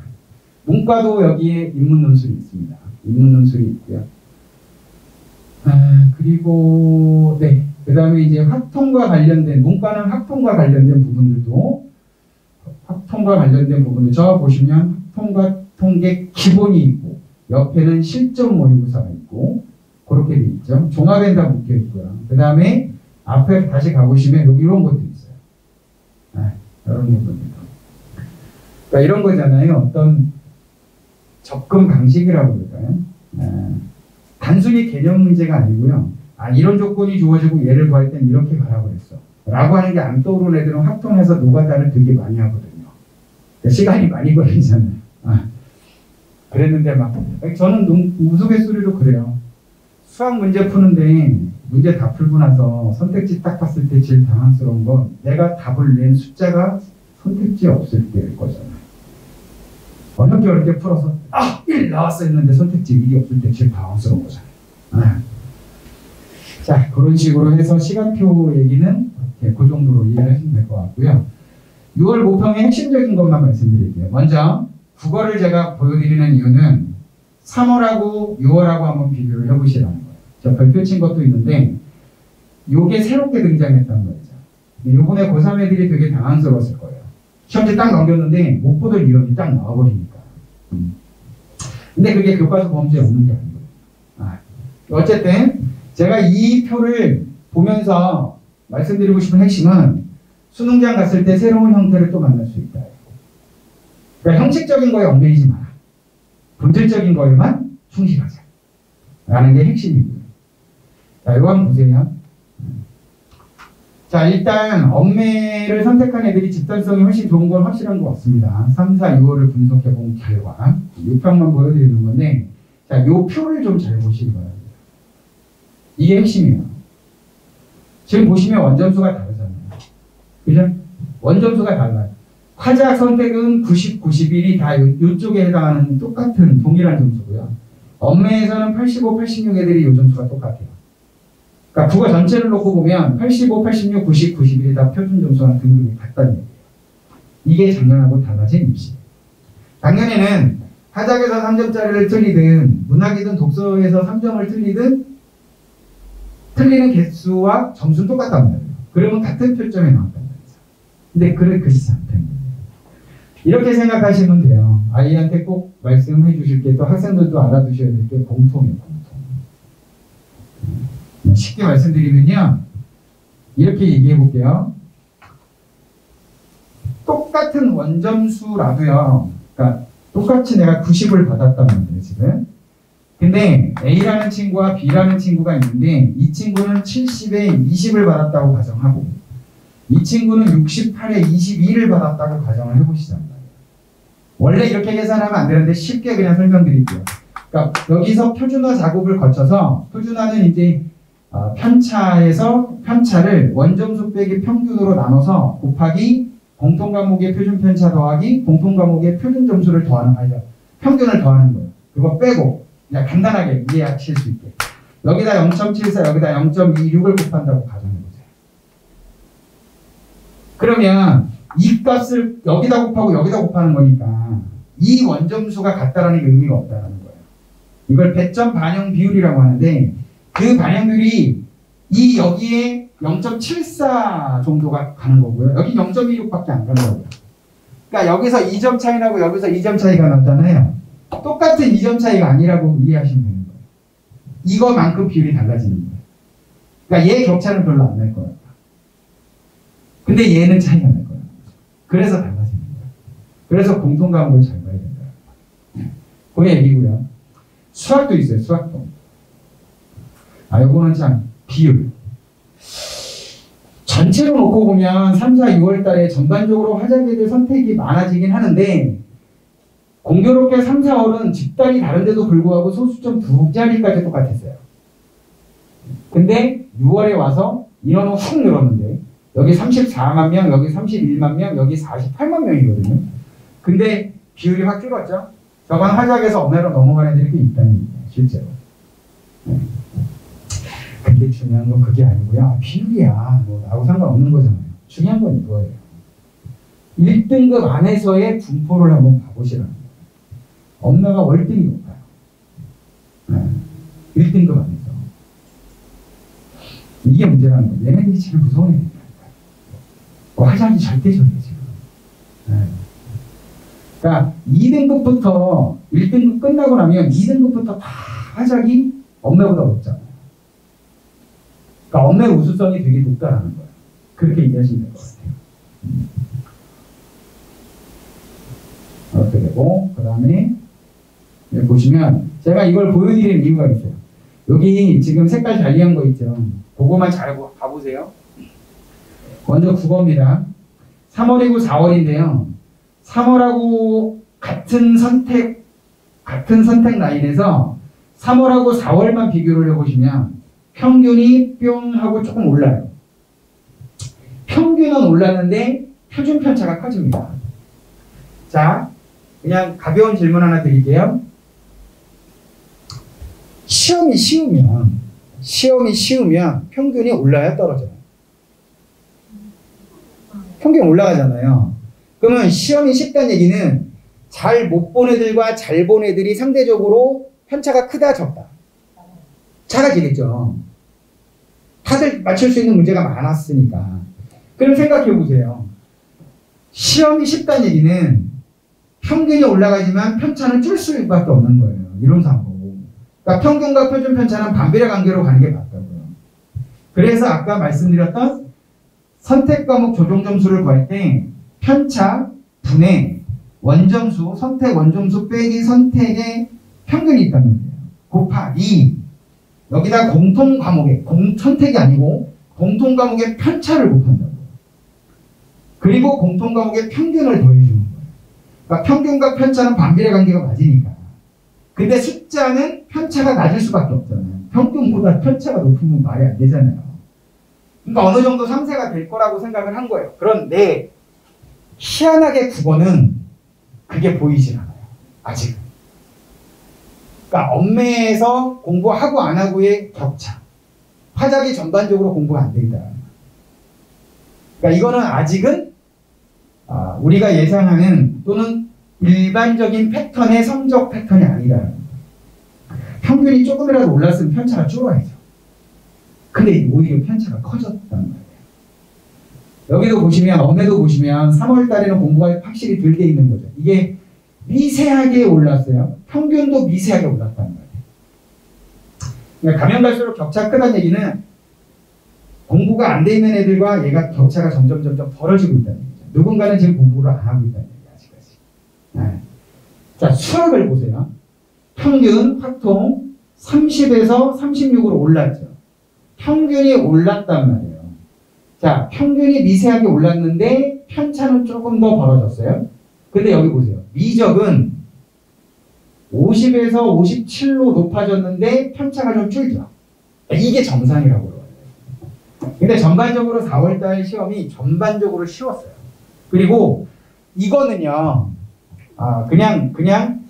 원래는 이렇게 가야 된다는 얘기구나라는 얘기 때문에 그냥 보여드리는 건데, 이거를 제가 지금 설명하는 걸 절대적으로 그냥 기준을 잡으시면 안 되는 게, 이게 맞으려면 여기서 본 인원의 집단과 여기가 동일하면 이게 이제 얘기가 돼요. 근데 같은 애들이 아니거든요. 그러니까 이제 상대적으로 전체적으로 전반적으로 4월이 시험이 좀 쉬웠음에도 불구하고 편차가 요거보다 좀 어려웠던 거에 비해서 오히려 벌어지고 있다. 그렇다고 이거를 여기는 서울시 교육청이고 여기 경기도니까 서울 애들하고 경기도 애들하고 비교하는 적인 아닐 거잖아요. 아무튼 그런 좀 흐름이 있다. 그러니까 확실히 미적은 상위 집단이 탄탄함이 훨씬 크고요. 사실 집단성이 수학에서는 미적 애들이 훨씬 높습니다. 좋습니다. 근데 이과 올해 제가 걱정이 되는 건 기하예요. 그냥 단순하게 말씀드릴게요. 국어 1등급 받은 애들 중에 기하가 차지하는 비율은 한 10% 정도예요. 근데 확통 선택한 애들은 33% 정도 돼요. 3월 기준으로. 그리고 나머지가 미적이라고요. 근데 2등급으로 내려가면 확통이 33에서 38, 5 정도가 늘어요. 그 는만큼 미적이 줄어요. 기하는 변동이 없어요. 3등급 나니까 10%가 거의 비슷해요. 이건 좀 심각한 문제. 그리고 수학만 놓고 봤을 때 수학 안에서의 점유율도 기하가 떨어져요. 미적 확실히 떨어져요. 그게 조금 문제가 될 것 같습니다. 요거예요. 왜 이럴까? 분명히 이런 변화인데 왜 이럴까? 미적을 제외하고. 자, 수학 보세요. 국어에 비해서 아까 130과 143이잖아요. 여기는 점수차가 확실히 줄어 있어요. 6월달 보면 확실히 줄어 있고, 여기도 마찬가지입니다. 과목별로 원점수는 다르지만 자 보세요. 여기는 87, 88이 같은 점수고요.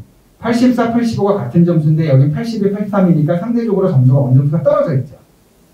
이 얘기는 뭐예요? 미적이 상대적으로 조금 더 어려웠다라고 보시면 될 것 같아요. 확통은 계속 3, 4, 6월달까지 계속 좀 무난하게 나오는 것 같아요. 아직까지는. 그 밑에는 2등급 라인이고요. 근데 2등급 오면은 점수대가 얘랑 좀 비슷해지죠. 1등급은 좀 차이가 나는 거죠. 1점 차이인데 전에는 한 2점 정도 차이 납니다. 아이고, 왜 얘부터 나오나요? 매번 맞춰도 계속 나와요. 이거는 선택 과목의 변화인데 3월에 확통이 60, 59, 그 다음에 50.7이니까 이거는 확통이니까 문과라고 생각하실 수 있는데 제가 보기에는 문과 애들이 이성을 잃지 않고서야 미적 기하로 갈 이유가 없거든요. 얘네들 뭘 믿고 글로 가겠어요. 이럴 수 있겠죠. 원래 이과였는데 인문계로 바꾸자.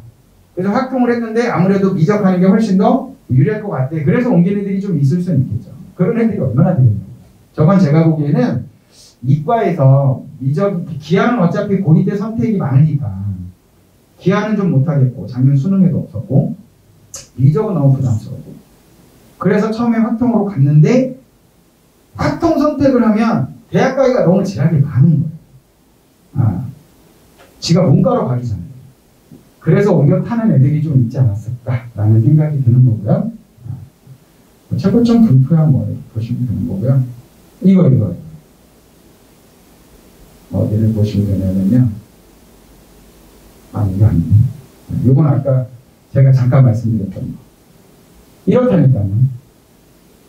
10%가 안 돼요. 이건 추정치지만. 근데 3월, 4월 보세요.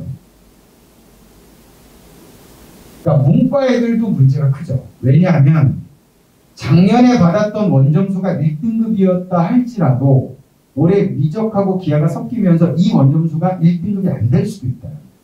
그러니까 이 친구가 작년에 공부를 했으면 1등급 받았는데 올해 딱 오면서 1등급이 안 될 수도 있다. 그러니까 문과는 이렇게 생각하시면 돼요. 전체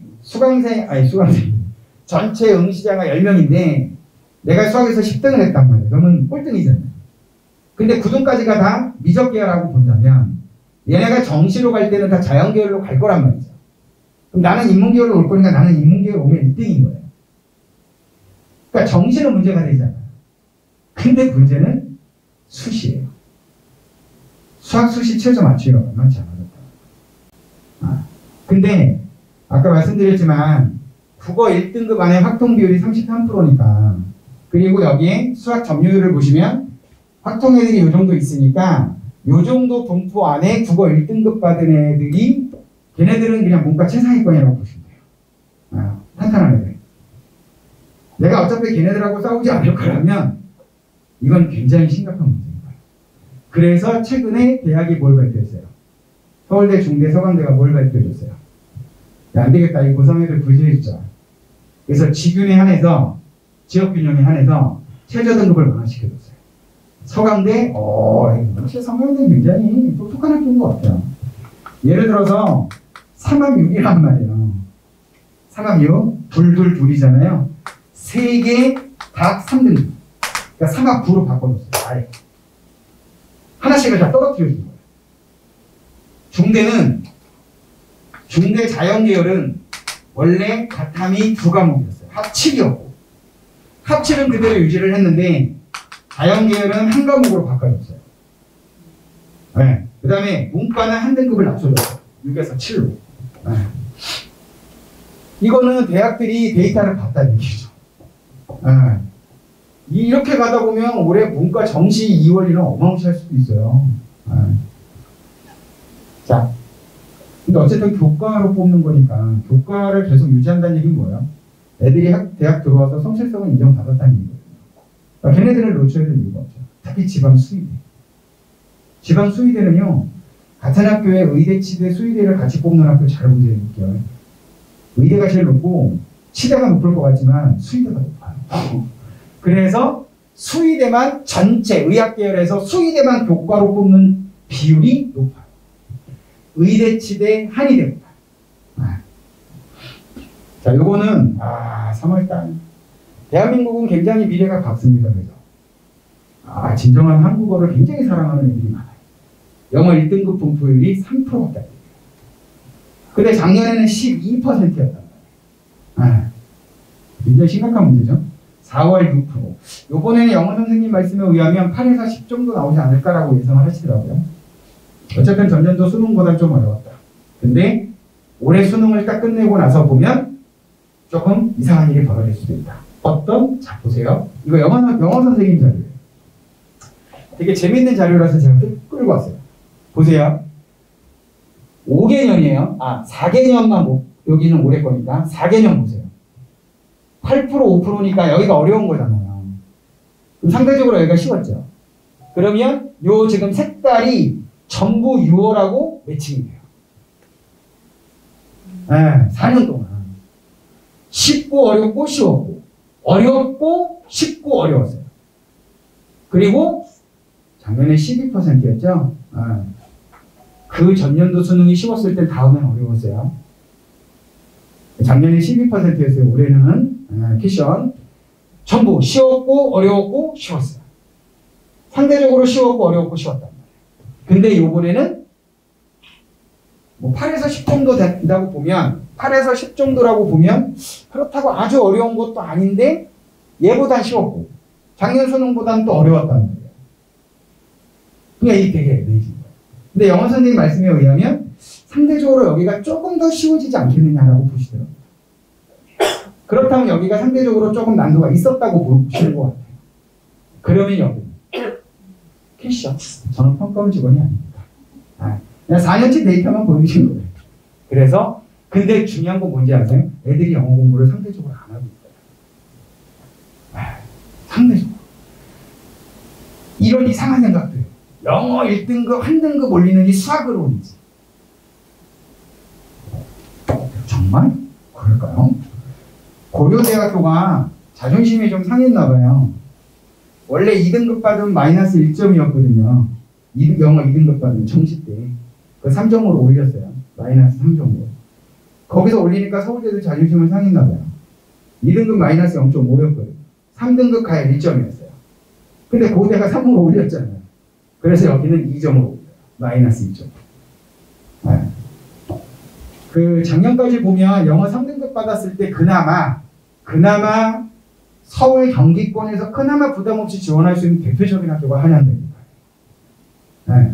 거기는 3등급, 4등급 가야 1등급하고 별 차이가 없거든요. 다른 학교들은 점수 차이가 나니까. 특히 고대가 저렇게 변화시키는 이유는 저는 그냥 저 혼자 예측은 야, 우리는 왜 이렇게 정식으로는 영어 2등급이 많아? 왜냐하면 연대는 반영교육이 들어가 있거든요. 문과 16, 이과 11이 들어가 있거든요. 그러니까 1등급, 2등급 점수 차이가 확 나요. 근데 고대는 전형 총점이 마이너스 1점이니까. 그러니까 2등급 애들이 동시에 연고대를 써야 되는데 영어 때문에 부담이 되면 점수가 애매하면 그러면 고대로 돌릴 수밖에 없는 거예요. 그러니까 2등급 애들이 많죠. 그래서 확 올려버렸어요. 네. 제가 오늘 준비한 거 여기까지고요. 자, 제가 지금 여기 마지막에 저렇게 썼지만 제가 직접 가르치는 건 아니에요.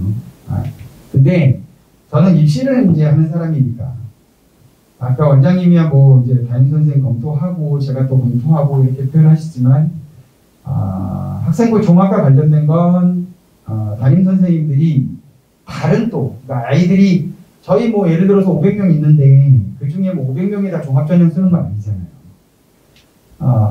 담임선생님의 부담을 조금 덜기 위해서 우리 지금 들어와 있는 애들 모든 종합전형과 관련된 건 제가 상담하기로 했어요.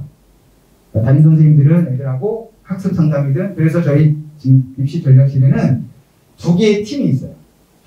입시팀하고 학습팀. 그래서 학습 상담할 때 필요한. 네, 입시팀은 입시와 관련돼. 네, 저번에 입시팀 회의할 때 이제 저 오라고 그래서 같이 가서 일정 잡고 뭐 이제 이런 뭐 7월 달까지는 뭐 하고 8월 달은 뭐 하고 네, 그렇게 이제 같이 얘기를 나누고 왔는데 저는 이렇게 생각해요. 반수를 시키실 때 제일 많이 걱정하시는 게 뭐냐면 다른 애들은 1월 달부터 와서 공부를 했는데 우리 애는 6월 달에 와서 지금 시작하는데 이게 결과가 나오겠냐는 거예요. 저는 제가 여기 온 지 3년 됐는데 그 전에 있었던 곳에 마지막 담임이 반수반이었거든요.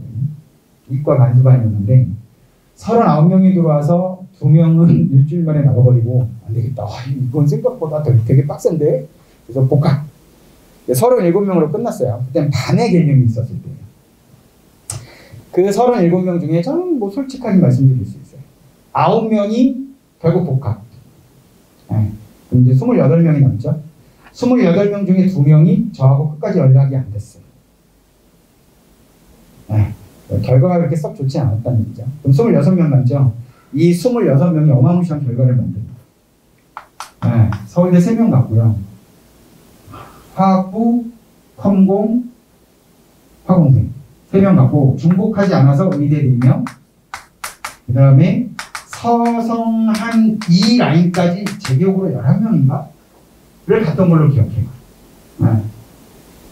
그리고 한 친구는 왜 복학을 했냐면 상명대를 다니다 오는데 국민대 정도 갈 사이즈는 됐어요. 국민대 숭실대. 근데 안 가더라고요. 왜 안 가냐고 했더니 상명대를 4년 장학으로 들어갔어요. 그러니까 4년 장학을 버리고 국민대에 가려고 하니까 되게 좀 그랬나 봐요. 그래서 복학한 애가 있고. 근데 제가 반수반에서 서울대 3명을 보냈잖아요. 저 중에 1명 서울대 거리는 아니었는데. 근데 이 실적이 확 한 명 때문에 묻혀버렸어요. 저해 기존의 이과 일반 한 학생이 전 과목에서 하나 틀려가고 서울대 의대를 가버린 거예요. 정시. 그래서 그것 때문에 이 결과가 싹 묻혀버렸어요. 야, 아무리 서울대 많이 보내봐. 37명 중에 지금 3명 간 거니까.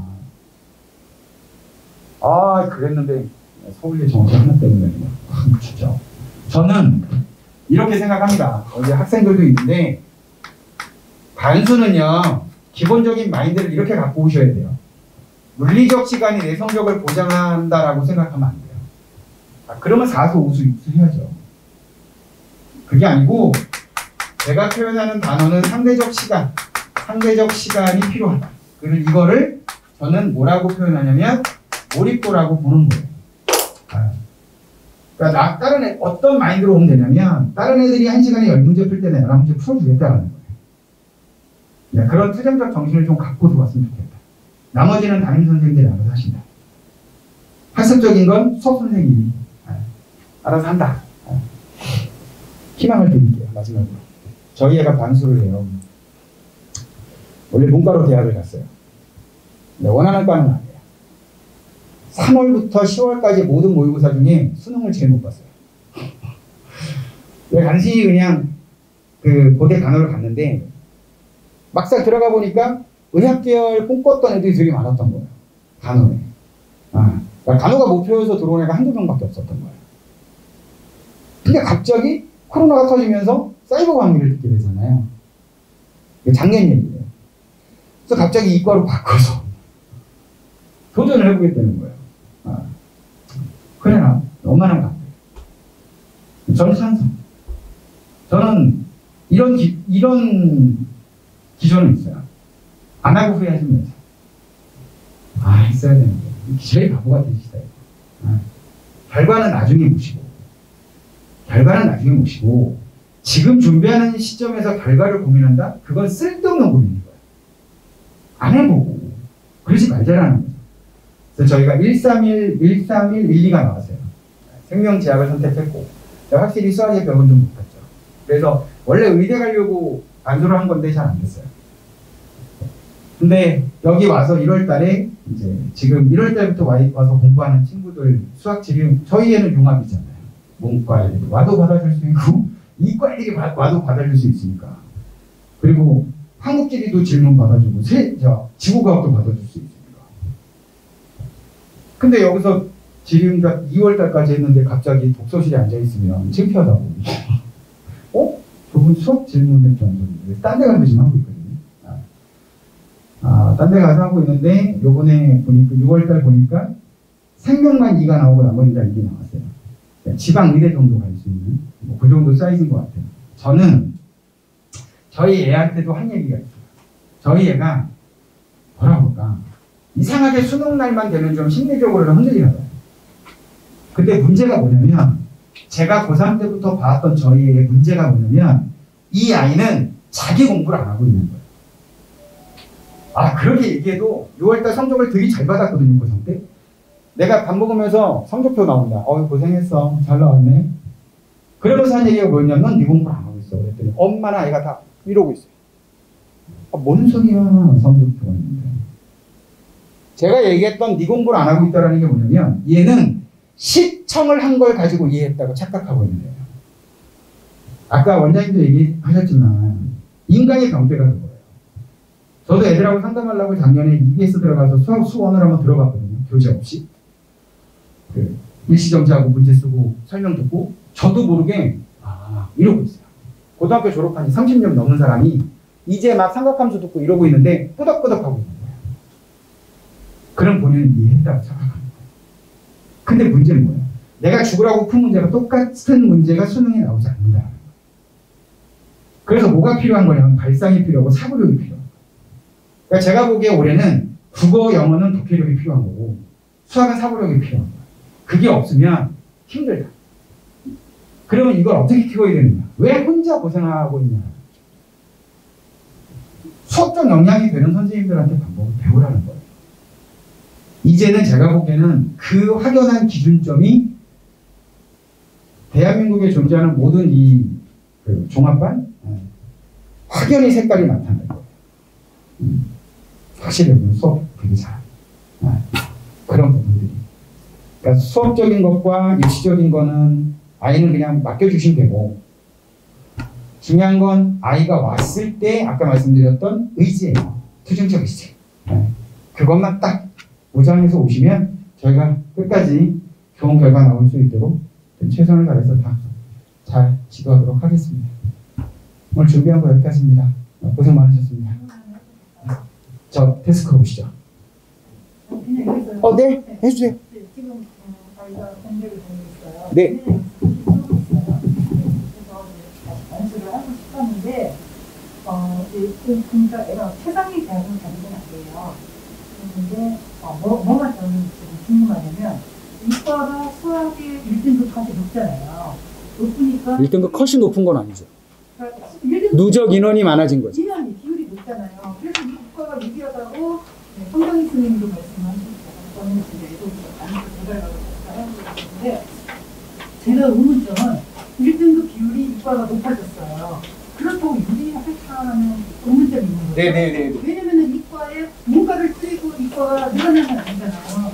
아니죠. 네. 전반적으로 정시 인원이 는 건 맞아요. 근데 전체 응시자는 많이 줄거나 그러진 않았어요. 근데 지금 말씀 잘하셨는데 예를 들어서 3월 달에 1등급 안에 있는 애들이 13,000명이었다고요. 실제 데이터가. 근데 여기서 10% 그냥 뺀다고 가정하고 문과 애들 뺀다고 가정하고 12,000명이 있다고 생각해보자 이거예요.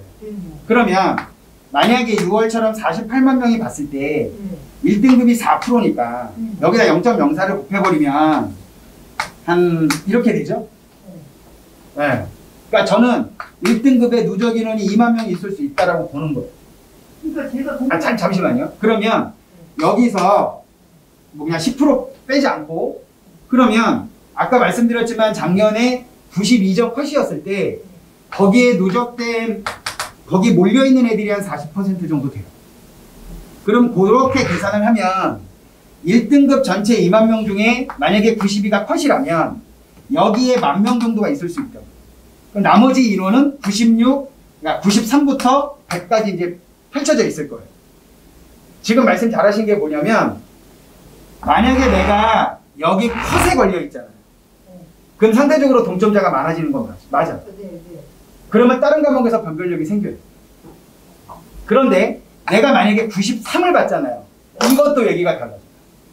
지금 제가 궁금한 건 뭐냐면요. 1등급, 그러니까 이과 애들이 등급이 많이 올라갔다 하더라도 이미 상위권 애들은 다 포진돼 있어서 그 아이들이 문과로 빠져나가지 않는 한 이과에서도 근데 약대가 생겼잖아요. 그러니까 약대까지 갈 수 있는 걔네가 1,800명 모집하니까. 약대 1,800명이에요. 그러니까 작년 기준으로 보면 수리 가형의 과탐 선택한 비율이 18만 몇 명이었어요. 그러면 1,800명이라는 얘기는 딱 1% 정도가 는 거예요. 그럼 어떻게 생각하시면 되냐면 작년에 만약에 중대 공과대나 자연과학 계열을 자연과학대학을 상위 누적 5%가 붙었단 말이에요. 올해는 그 약대 영향으로 6%도 합격할 수 있는 가능성이 있어 보이는 거예요. 그럼요. 그리고 어차피 이 인원 중에 어느 성적대에서 빠져나갈지 모르겠지만 한 30%에서 40% 정도는 수시로 빠져나갈 거라고. 그죠? 그러니까 그 인원이 1등급 안에서만 빠져나가는 건 아니에요. 그러니까 20%를 치더라도 2만 명 중에 해봐야 4,000명 빠져나가는 거거든요. 거기다 10% 빼면 15,000명 정도가 이과일일 수 있다는 얘기예요. 예. 그러면 그 아이들이 적어도 서영고, 소송환이, 중경희씨까지 모집 정원이 15,000명 이내거든요. 그러니까 분명히 동점자가 생길 수 있다는 건 맞아요. 근데 내가 만약에 93이라도 받아주면 이건 또 게임이 달라진다. 지금 되게 중요한 얘기 하셨는데, 저희 애가 고3 때 국어가 84점이 컷이었을 때 89점을 받았어요. 만점 100이고, 근데 얘가 그때 표점이 150이었을 때 얘가 138인가? 아무튼 뭐 그랬던 것 같아요. 중요한 게 뭐냐면 여기서 여기까지 누적 인원이 8,998명이 있었어요. 근데 얘 목표는 스카이였어요. 그러니까 이 1등급이 의미가 없어지는 얘기가 돼버려요. 그리고 수학이 컷이 88인데 우리는 89였어요. 근데 수학은 더 웃긴 게 뭔지 아세요? 100점부터 88까지 누적 인원이 2만 명이었거든요. 89점까지가 10,000명. 이해되세요? 여기까지는 누적 인원이 10,000명인데 여기서 여기까지 누적 인원이 이라니까 이 라인에 10,000명이 몰려요. 그러니까 별로 임팩트가 없는 거죠. 제가 걱정하는 건 점수 인플레이가 심할까봐. 뭐 그럴 수 있죠. 누적 인원 비율이 높아졌으니까, 많아졌으니까. 네. 거기다 문과애들이 막 갑자기 막 20, 30% 막 세게 들어와 주면 땡큐인데 그럴 가능성은 그렇게 많을 것 같지는 않고. 그건 맞아요. 그거는 우려되는 부분이 맞기는 해요. 그래서 전략은 뭐냐면 어차피 이 판을 지금 엎을 수는 없는 거니까 내가 수학에서 공통과목에서 단 1점이라도 원점수를 높여주는 게 방법이다 라는 거예요. 그리고 수학에서 내가 만약에 1등급 컷에 걸릴 가능성이 있다면 국어나 탐구나 영어에서 한 과목은 변별력 있게 점수를 받아줘야 돼요.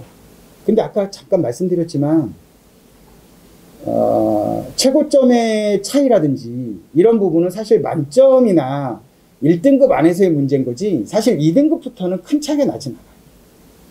그러니까 2등급을 내가 받더라도 이제 이해되셨을지 모르겠는데 2등급의 표점이 이만큼 있다고 가정하면 내가 만약에 여기에 있는 2등급이라면 학교를 낮춰야 돼요. 어쩔 수 없어요. 근데 여기에 있는 2등급은 얘기가 달라지죠. 그러니까 올해는 내가 받은 성적표에 받은 이 표점이 그 등급 안에서 어느 위치에 있는지가 굉장히 중요해집니다. 그래도 입시 공부를 좀 하셨나 보다. 아니에요. 궁금했어요.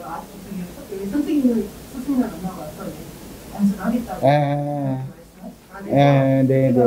선생님들이 작년만큼 해도 학교는 올라갈 거라 했었어요. 생각을. 방금 말씀드린 게.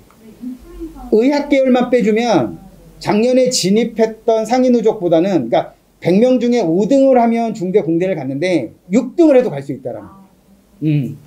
또 혹시 궁금한 거 있으세요? 네, 그러면 마치겠습니다.